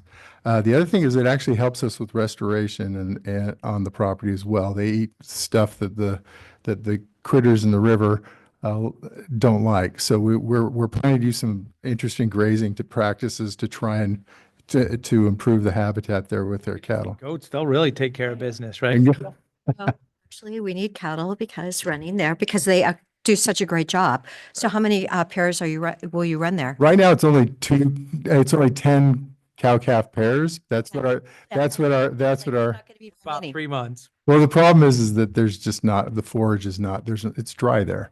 So we have a rancher and we said, hey, how much do you want to put out there? And he goes, I'm only running 10 this year because I can only use it for these certain months. And then I have to pull them off and put them onto other pastures, more greener pastures, as it were. Actually, cattle grow better on drier land than wet land. Yeah, my family's in the beef business. So anyway, But we're way more. open to expanding in the use. That was just our rancher that when we bought the property, we had an existing rancher out there. Well, 674 acres isn't very big. Yeah. So You know more about cattle probably than I do, although we do run a lot of cattle on our projects. no, I think it's great because the University of California at Davis said cattle do such a fabulous job of cleaning underbrush and things and, for fire prevention. And I'm a Aggie myself. You're a what? Class of 84, UC Davis. So Oh, okay. there you go. Look at that. The one, sorry. You got, Correctly, there's also an unutilized BLM grazing allotment somewhere in this vicinity. And so can you talk about how acquisition of this property would actually help to, activate this other unused allotment? Yeah, so again, through the environmental assessment that we're doing, we're going to be renewing 5 grazing permits as well as authorizing a new one that's been vacant for a really long period of time. Our staff will take a look at what's the available forage, what do we think in particular with areas where there's spotted frogs, how will we manage the grazing within that system? We're also working with U.S. Fish and Wildlife to determine appropriate grazing strategies to reduce reed canary grass, which is an invasive weed in our riparian areas, and we can use livestock for targeted grazing at those times of year. So we'll determine with Western Rivers as well as we open up those other permits. One will be for a new permittee would be available. The others will be renewing existing permits, getting fences, new pastures, and new authorizations up that we can kind of go forward with really sort of flexible grazing strategies to meet the needs of everything from the lodgepole to the meadows to the riparian. and if I could add one more thing about wildfire, I know the BLM is planning to address wildfire. We're actually addressing wildfire in the near term. We have a plan to treat 180 acres there that we've secured funding for, and we're hoping to do it this summer, but we also don't want to do it when we might start a fire. So we're going to get it done here before the end of the calendar year. So we'll have folks out there. And we've already been in contact with the neighbors and started the process. We had someone call us and said, hey, can you guys deal with my backyard? And we said, sure, we're working on it. So That's great. Yeah. Yeah, I think one other thing in communicating with folks in South Deschutes County, there's some historic value to this property with families that were longtime inhabitants of Southern Deschutes County. And so in working with them, our goal will be also to offer a historic interpretation as we develop a trailhead other in that area to kind of share that story of that local family that's been there for a long time. And I can't remember their name. Yeah. oh, it's the Triangle Outfit, Stearns. It's a very historic ranch. And we've also got a letter of support from the Deschutes County Historical Society based on that. And Western Rivers will help contribute to the signage and helping put that in place. Commissioner Barney in Crook County used to live at that property when he Really? was deputy for the Poe Shoals for our original sheriff. So yeah, there's real close connections to some of that. That's fantastic. And just one more comment on Land Water Conservation Fund and acquiring lands. BLM only acquires lands where there was originally a willing seller. So just a note as to Western Rivers acquisition that it was a willing seller to Western Rivers, knowing the intent that the lands might be conveyed into public ownership. So the request is for a letter of support for this $5 million ask to the oil and gas Western or LWCF. sorry, LWCF, that's the. LWCF. And I'm in an interesting spot today, so I'm going to be abstaining on the vote. As I say, Oregon doesn't have oil and gas. This is a national play. We've got, land management issues.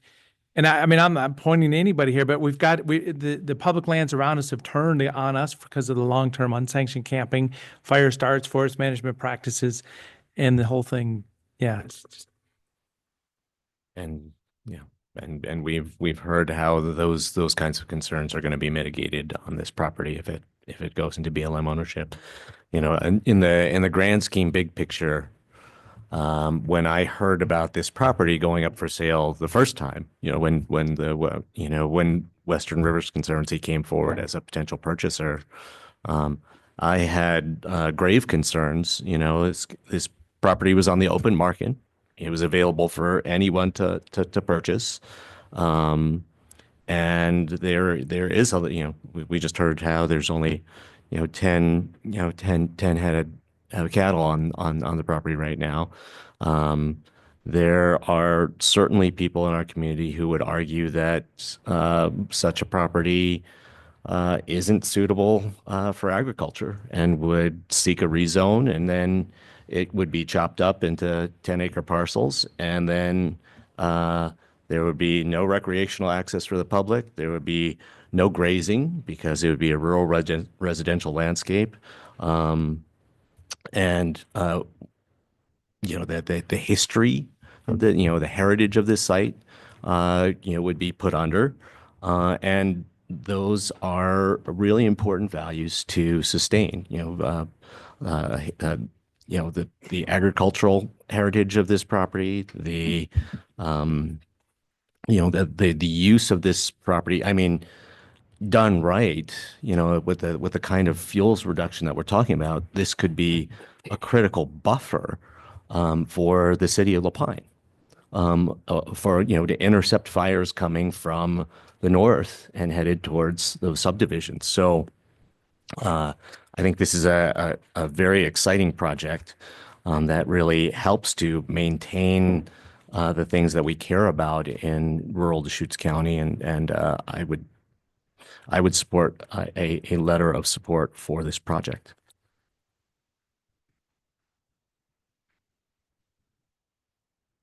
So that is your motion? I'm still open. I'm just signaling I'm open to a letter, and would welcome hearing more from my fellow commissioners. So if the river is meandering through the property, how do the cattle get from one side to the other? They cross it. They have Pretty low. yeah, it's pretty low. There's places where they go across. And it's mostly forest on the other side. That's where the fire risk is, on the side that's towards the 180 Cascades. acres that you're going to clean up, right? Yep. And there's also a lot of elk and a lot of winter deer range as well in this area. So it's got a lot of habitat. But the cattle primarily graze on, I get confused, the eastern side of it, because it's the eastern side, and then the western side has lots of trees. So have we had any homeless here, Lisa? No, it's been basically seen and posted as private property up until now. And so my understanding is we don't have any issues. The fences have been maintained. BLM, there's also a couple entrances into the area. We'll be looking at closing routes that kind of go through there if we acquire it, and then keeping sort of a couple designated entrances again. The more it looks occupied, the more it's fenced and fences are maintained, the less issue we have overall with land in Central Oregon for unauthorized occupation. Okay, well, we talked about Party Bus earlier today. Maybe he'd be down there, and definitely people would not want to go in the pasture with them. So. Yeah. Could, there's talk of doing some potential creek and river restoration work, which would make it even more soggy, which would make it less appealing probably for people to camp there. So Yeah. are the cows allowed to drink out of the stream, or do they have to have water tanks? No, they drink directly out of the little Deschutes, and we would have to maintain water sources for them as we continue on. The grazing idea that we're exploring is the GPS collars on cattle, where you can actually, sounds really, the invisible dog fence for cows, as a potentially cheaper alternative to actually building fences along the river, so that you could have cattle go in, graze close to the river during certain times, and then pull them back out by adjusting it. But that's just part of what we're trying to figure out here. But the cattle will have access to water. We don't have, our only water right is our riparian right. That's for cows to get out there and drink in the water. Our first rancher to experience wolf depredations in Deschutes County he implemented a electric fence collar system with their cattle and have not had any depredation since then. So it's pretty funny watching a rancher walk around with their phone, show you where their cows are, and program in to give them little electric zaps if they go over there, to make them go over here instead. But it seems to be very effective.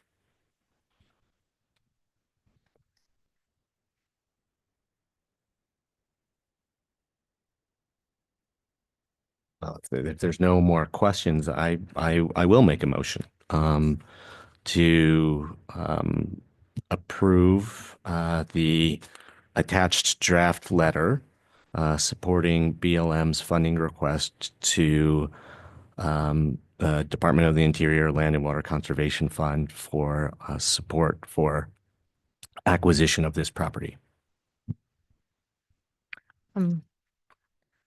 I'll second it. Been moved and seconded. Any other discussion? So as I say, philosophically, public land in the West, I just struggle with the fact that, let's go get more public land in the West. We all want housing. We all, we're trying to shoehorn people in the discussion right before this. And I just not excited about it. It is beautiful, beautiful property. I live right around the corner from there. And I may be out there in the near future or whatever. I'm just saying. So I'm, but yeah, the whole philosophy about the land. So anything else? Well, my philosophy is haven't signed anything hardly for the federal government to spend any more money. Our debt, 37 trillion? Our interest is now 1.2 trillion a year. We have a tremendous problem, but if you're telling me that this 900 million all came from gas and oil money, and we don't have any of that here, but, that does spread it out. I mean, 5 million out of 900 million is really a drop. And if we don't put forward the most competitive project for Oregon and Washington in the region, then we might not get any of that 900 million in Oregon and Washington. So and it's going to come out of our tax rolls too. It'll be publicly owned. So with that, Commissioner Chang. Yes. Commissioner Dare. Yes. And as I say, I'm going to abstain from that one. If it has been EFU land in tax deferral, then the amount of tax revenue that we were getting from the property is probably pretty minimal. Pretty small. And then in turn, those acres would be available for They're PILT dollars. the program, payment in lieu of taxes. So as those get added into the federal ownership, that would add acreage to the payment to the county. That would actually be, I still, I'm glad we're supporting this letter and moving it forward, but it'd actually be really interesting to see what the EFU tax deferral tax payments are compare that to the PILT. I just want to say thank you all for for the time you've spent with us, and warn you that I will be bothering you soon to drag you out there and show you the property more, because we're pretty excited about it. So thank you very much. Thank you. Thank you so much. So I'll revise the draft just for clarification without Commissioner DeBone's signature. Is that what I heard? Okay, great. Item number 20, we're getting there. Well, yeah, I mean, would there be a reason to take a lunch break at this time? It is noon straight up now, but just acknowledging that. and 2 executive sessions. So maybe do this item and then reconvene at 1 o'clock for executive sessions. Or we'll see. No, please proceed. I'm just making sure if anybody's jumping on this. So item number 20, deliberations, reconsideration of Deschutes County 2040 Comprehensive Plan Update. Excellent. Commissioners, good afternoon now, almost. For the record, Nicole Mardell, Senior Planner with Deschutes County Community Development. So today the board is deliberating on the reconsideration of the Deschutes County 2040 Comprehensive Plan. How we got here: on October 2nd, 2024, the board adopted Ordinance 2024-007, replacing the 2011 Comprehensive Plan with the new Deschutes County 2040 Comprehensive Plan. That was a 2-to-1 vote. Commissioners Adair and DeBoat in favor, Commissioner Chang opposed. And following adoption, that plan was appealed by Central Oregon Land Watch to the Land Use Appeals, known as LUBA. So the county received the petitioner's brief, felt that it contained new arguments that weren't vetted at the local level. So LUBA allows parties to pause the process, of course, to allow for additional public hearings. We held those limited de novo hearings related to the items in the petitioner's brief on April 23rd and May 21st of this year, and the board left the written record open to May 28th at 4 p.m. In total, we received 95 written comments into the record, and I did want to note that we did receive 3 comments this week that were submitted following the closure of the written record, so those have not been added to the project record. The comments discussed generally new residential and industrial development on rural lands, rezoning of farm and forest land, and acknowledged policies from the 2011 plan. For deliberations today, we've teed up some of the key issues from the petitioner's brief in the staff memo. I'm happy to provide a brief summary of these items for discussion. Go through each one in detail, one by one, or have a general discussion. It's at the pleasure of the board. So I'd look for direction on how you'd like to have your deliberations today. Yeah, so just for clarity, so there's a table associated with the agenda item, and it's not quite a decision matrix, but it's a highlighted table that talks about the items that could be discussed, or, yeah. I don't know what else to say there, but yeah. Any thoughts? So the line items kind of jump out as language retained all over the place. So basically, after this process, the proposal is generally to keep it as, unless there's changes. I mean, this is the moment where we could make the changes. Keep it as submitted the first time. Nicole, those numbers that you gave me this morning, the 250,000, is that anywhere in this document? Those numbers are not in this document. We could add them. Well, I just thought they were really quite big. Yeah, absolutely. We did get a note, that we do include the acreage for forest land. Right, I saw that, and but they're commingled, Exactly. public and private, because it's no way it's 1 million acres. Yes. Absolutely. So I think we could add a simple sentence similar to that in the forest section, just stating the number of acres and break it down by ownership as well. Yes, that would be great. Okay, well, so that's If an we're, action. if we're adding statistics, then the statistic that was cited by many of the people who provided testimony, that we've done 3,000 acres of conversion from resource land to rural residential, or MUA, in the last 12 years, could also be included.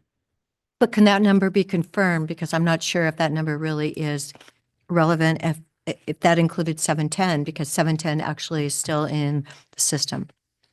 Yeah, absolutely. And I did I want to think note. staff confirmed the number during the proceedings, but Well, they might have wanted to reanalyze it. Absolutely. Yeah, I believe the number that was confirmed during the May 21st hearing, I did watch that hearing. Thanks to Will for stepping in my absence. I believe we had about 1,500 or so final approval, and then about another 1,500 or so, totaling 3,000, that are still either in motion, haven't received final approval, or potentially under appeal. I did want to note, the purpose of this remand, of course, is to specifically address the items in the petitioner's brief. So I am happy to add some additional context, but I just wanted to note to the board, try to limit that scope of where we're adding in detail, not directly associated with these items. But I did want to note that I believe it's in our farm chapter, we do have, I believe it's under community concerns, some discussion about the increase in rezoning applications that we have seen. So we could add some numbers there to, add a little bit of context to what's already in the plan. Yeah. So everything we're talking That about now, 1,500 and 1,500, you could add that, or you could just say the Board of Commissioners has approved 3,000 acres of rezones. so everything we're talking about is kind of narrative or paragraph, introductory paragraph items and not, I'm just thinking that, as soon as we touch a goal or objective, that may be different than this narrative discussion. Yeah, I mean, to speak specifically to the reasons that this is coming back to us, I think that the concern about unlimited rezones is a valid concern.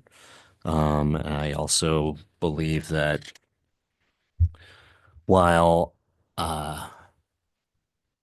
in certain settings, a cluster development is exactly what we want people to be doing.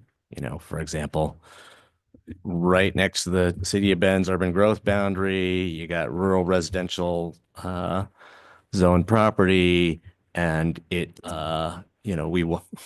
and the city might want to urbanize that someday. Doing a cluster in the corner of that property is better than building it out at RR10 densities, because it actually allows for future urbanization of that property. That's a place where I think doing a cluster development is the best possible thing you could do.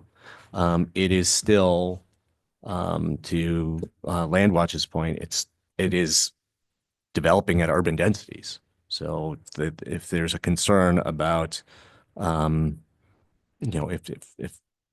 legally we need to be mindful of allowing urban density development in rural areas, then that is it's at least a valid thing to consider.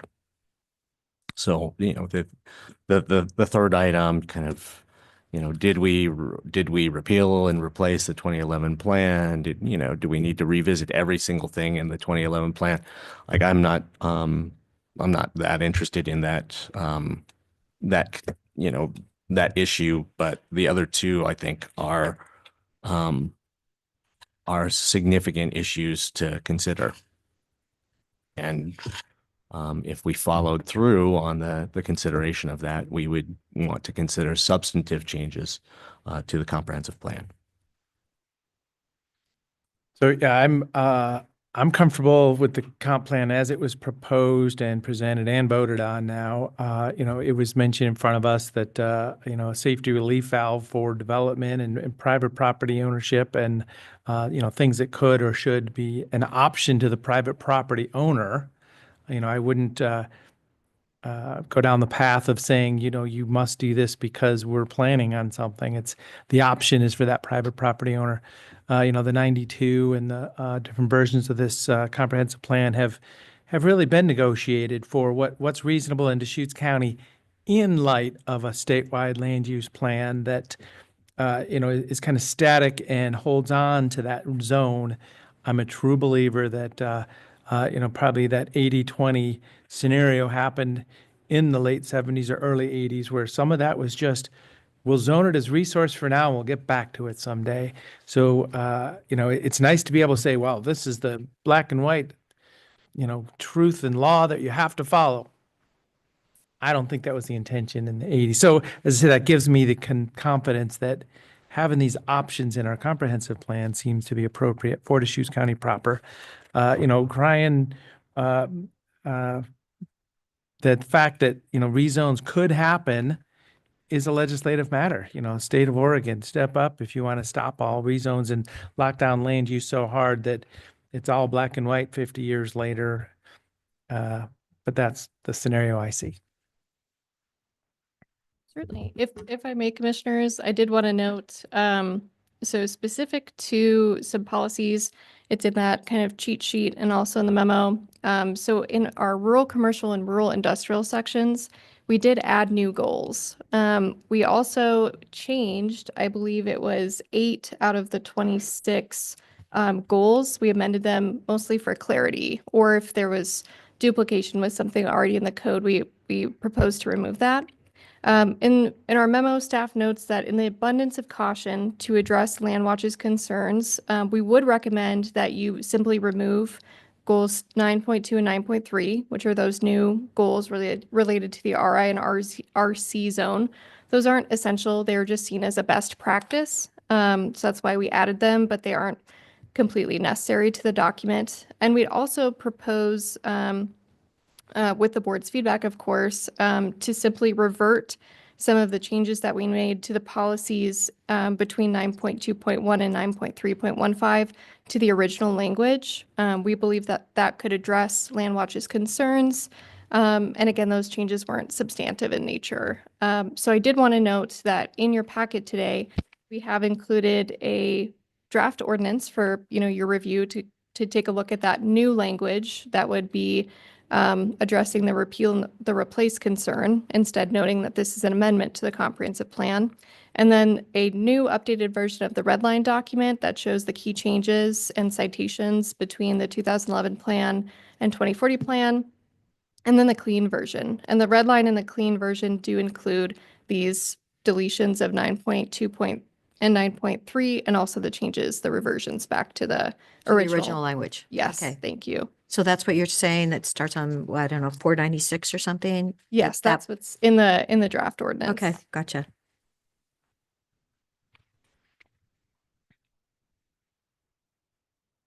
And this process was reconsidering. So we're just kind of big picture again, thinking back. So this is pulling back, reconsidering, figuring out what we want to publish again. Are we going to be in is there any changes you want to see? Or, I mean, because you voted no on this, and There are lots of changes I wanted to see, but so we're going down a path of 2 to 1 again, I guess. I'm just thinking that through. absolutely, yeah. No, I will say that this barely modified comp plan draft has all of the same problems that the prior draft had. You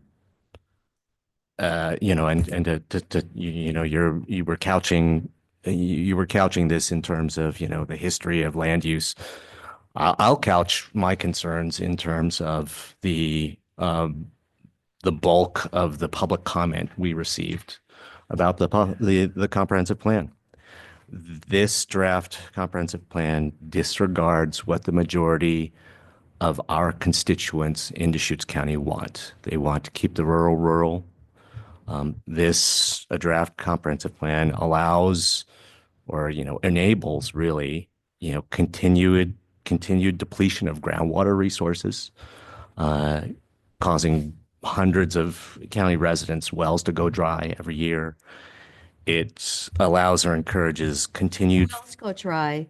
continued fragmentation of hundreds of. I am. Speaking now, he's going to remind you that you're not supposed to interrupt him. Yeah.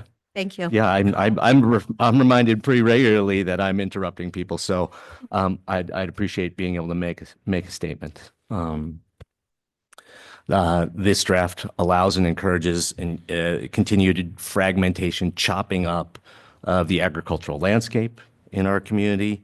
There are a whole lot of rural residents who don't want to see luxury estates popping up on the other side of the fence from them in their backyard.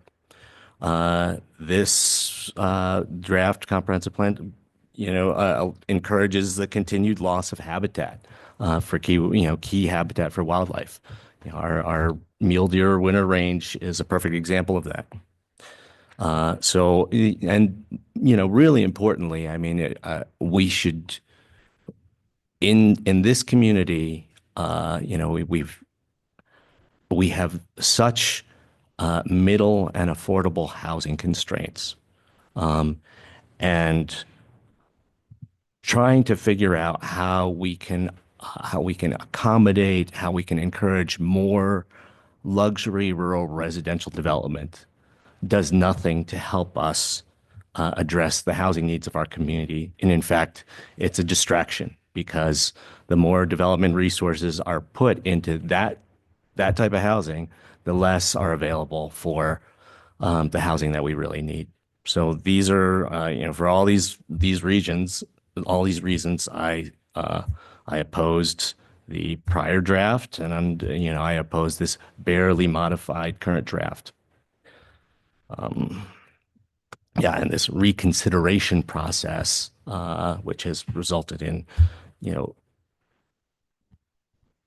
completely insubstantial changes, is a joke, frankly. Well, thanks for sharing.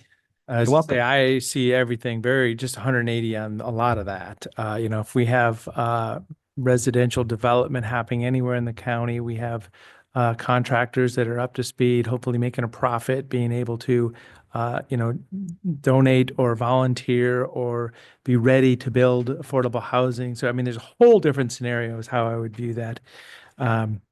And we've got belt and suspenders and double checks all over this thing. None of this is easy to do. And I do respect the fact that we should be very diligent in the review of rezones and, resource land. Resource land is something you can put a seed on the ground and grow something for a profit. And it's just not that. The Goal 14 was the big topic that Landwatch sat in front of us and said it's urbanization, and it's not urbanization. And we're seeing urbanization. City of Bend, the density plays that are happening here, that's urbanization. So yeah, we see it very differently. Yep. So let's go ahead and get on to the video. So, okay, now I like what's been proposed and, dropping those two, number 9 items for rural and industrial. 2 and 3. Yeah, rural commercial, rural industrial. I'm sorry. 9.2, Yeah. they're each one is for rural commercial, one is for rural. They're both. Okay, that's why.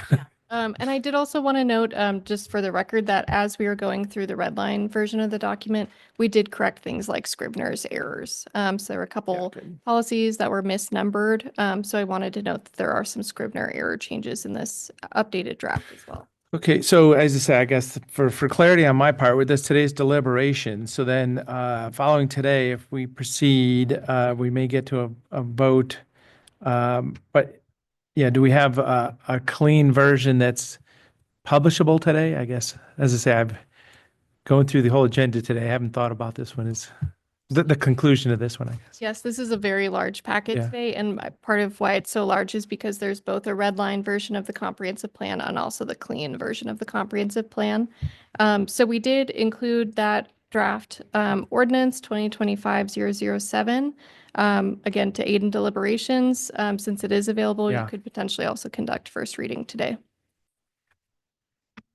So, as I say, philosophically and the bits and pieces of this, I'm comfortable with proceeding. I'm just thinking I might like to sit down with just the clean version one more time. So maybe do part of this today and get to the rest of it tomorrow, because this could be the conclusion of deliberation or next week. So, conclusion of deliberations, and then I'd just like to take some time and take a big picture look again. And I want to thank you for that picture of the calf on 527. That is the cutest calf. No. Those are the things that matter. No, it catches your eye. It's not really, there aren't that many of them here, and even out actually down where Galloway is now, the belted cattle aren't there. Anyway, Nicole, if there's somewhere like in the first paragraph of 3.2, we can just put in that acreage. I would really appreciate that. And I support that. And everything that was mentioned on the acreage, Because actually our county's acreage is almost 2 million acres in Deschutes County, and somehow, thank you for having that here. Of course. So it sounds like there is consensus on adding detailed breakdown of the EFU privately owned acreage, as well as including numbers associated with recent rezoning applications, including both those have been approved as of a certain date and then those that are in the hopper as well. And that can be tool for, legislative discussion. Well, here's the table, it's right here, and this is the comp plan.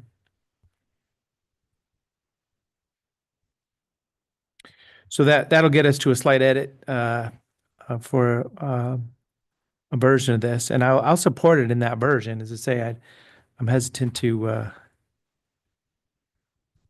I mean, I guess You if we mean, get the I know first we have reading, till September. Isn't it like September 5th or something for, but yes. so we're talking about first reading and then coming Right. back in 2 weeks. Is that how we're thinking of this? Yeah, so just to make sure I'm understanding the board's direction. So again, some of the staff recommendations from the memo, we included that new ordinance 2025-007 to replace 2024-007 to address that first item A in the memo, which is concerned about the repeal and replacement. Instead, that's making it clear that it's amending the comprehensive plan, which will ideally address some of Land Watch's concerns. Under item B, it sounds like we do have consensus to look for feedback from the board on deleting goals 9.2 and 9.3 and reverting the policies in 9.21 to 9.3.15 to the 2011 language, but keeping policy 336A as is. And then under item C, it sounds like there's not board interest in amending the county code, which is, in staff's perspective, we do not believe it's necessary in this process as we're not subject to periodic review. So I wanted to ensure I'm, encapsulating that discussion. And then to your point, today being deliberations, I'll take the feedback from today, incorporate it into an updated draft of the ordinance. And I believe we missed the deadline for next Wednesday, but we could return for first reading on the 25th. Or if the board would like additional time, we can take more time. That deadline is September 8th, I believe. Right, it's September something. Yeah. Well, yeah, let's aim for first reading on the 25th. I like Yeah, that works. And, kind of the table of acreage information will be included also then. And to be edited too, or if you want to add more or propose something once we see it. But that won't be substantive. That'll be kind of narrative. Okay, excellent. I think it might be helpful. I'm looking to Kim, if we could get maybe perhaps a board vote on the items that I discussed. So moving forward with those changes and then not making any changes to 6A. I think that might be helpful, but it may Understood. not be required, but Well, maybe look to. You can memorialize it with a vote. So moved. So move. and I'll second it. Yeah. So those are the items as discussed just a moment ago. And I did second it. So any other discussion? Yeah, if you're really serious about making narrative changes, then there are a whole lot that I submitted back in October that were not accepted, and I'd be happy to resubmit those. Basically, CDD still has them. If you're really sincerely saying, oh, let's look at narrative changes. Acreage was mentioned, 3,000 acres. We talked about 2 million acres. You said any other narrative changes you want to make. So that's Oh, no, I guess I wasn't just to make it real wasn't clear, open just to in make that. it real clear that I was referring to a topic that had come up through these Yeah. recent deliberations. Okay, thank you. So anything else? Seeing none, Commissioner Adair, Yes. Commissioner Chang, no. and I will vote yes. So that means, yeah, we have a kind of a landed version in its final proposed form in 2 weeks. Excellent. Thank you very much, commissioners, and I'll return on the 25th with an updated draft of the of 2025-007. Thank you. Thank you. Okay, so that's it for our published agenda. We have other items in 2 executive sessions today. It is 12:25. Just other items, and then do we want to take a break? I don't mind taking a break. We can reconvene at 1 o'clock. Just finish. Want to power through? Yep. So other items, I guess I'm thinking, what did I pronounce? So we got a email from Habitat, Sun River Lapine, Parkview. It was in our board at shoots.org email for the 27th is groundbreaking. So I just acknowledging that, and I'll be able to make that. That's Friday before I'll be taken off. COIC board meeting last Thursday. Matt Ertl joined us, so that was good to have him. We did pass the budget of COIC at that meeting last Thursday also. AOC meeting's Monday, so that's why we didn't have a Monday meeting. Then also Sun River Lapine Economic Development yesterday. It was at the Shark with the members of the committee. Remember, there's a spec building going in, an incubator building that was funded by the state in the business park, and another building going in. So it's right on the verge of a whole bunch of little construction in the city of Lapine's business park. And I think that's it for me for other items. Okay, so Sunday I went over to Salem because I was there early Monday morning working on the House Bill 3135 for the Juniper, 5.2 million for 7 counties. I've heard just a couple people maybe making that decision, and one of them that's always acknowledged our emails is Senator Lieber. So I thanked her office for doing that. They're very professional.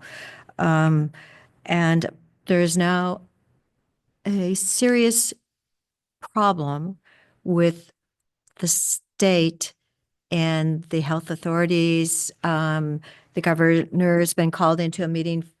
I'm on the LGAC committee, and we've been told not to sign the contract that OHA is presenting, and hopefully more information will follow through from the governor. I don't know if you heard the news, but the state they're being fined, I think it's $500 a day for the lack of capacity at the state hospital. And then yesterday I went on. I can follow up on that. $500 per patient per day. Oh, well, yes, per patient. So it's an OHA behavioral health contract to the counties. Right. And they say, don't sign it. Well, with a line item that says you're required to do this with this much resources, but if you run out of resources, you're responsible for general fund covering it. So Holly Harris and Jessica from AAOC, she contacted me. Jessica Pratt. Yeah. So she contacted me through an email and said, there's a meeting with the governor tomorrow at 11 o'clock. 11 o'clock. So Holly's going to attend on our behalf. So that was just an email that I got included on, and I let Eric and Nick know also. Okay.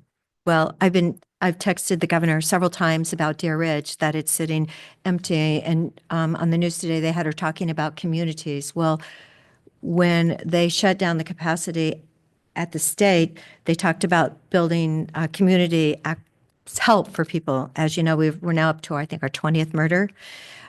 So in Deschutes County, I mean, and Deer Ridge is sitting there, and it could be utilized a lot quicker than something can be built. So anyway. And then yesterday I went to Greenlee to the 30 acres of the Juniper and had a great tour of that property and was given the historical perspectives. And that. Is that it? Yeah, for the moment. Anything else? Nope. Okay, time for executive session then. The Deschutes County Board of Commissioners will now convene an executive session pursuant to ORS 192.660. The specific authorization for this executive session is ORS 192.660 subsection 2E and 2H, which allows the board to meet in order to discuss real property negotiations and litigation. Designated staff and the media are allowed to remain during the executive session. However, the media may only report that the board met in executive session and the identified basis for meeting in executive session. Recording devices are not permitted. No final decisions will be made, and at the conclusion, we will open the doors and invite the audience back to the meeting. All right, so 2 items today.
And we are back, and at this time, please proceed as discussed. Is there anything else? Is there anything else for this meeting? Seeing none, meeting adjourned. Thank you.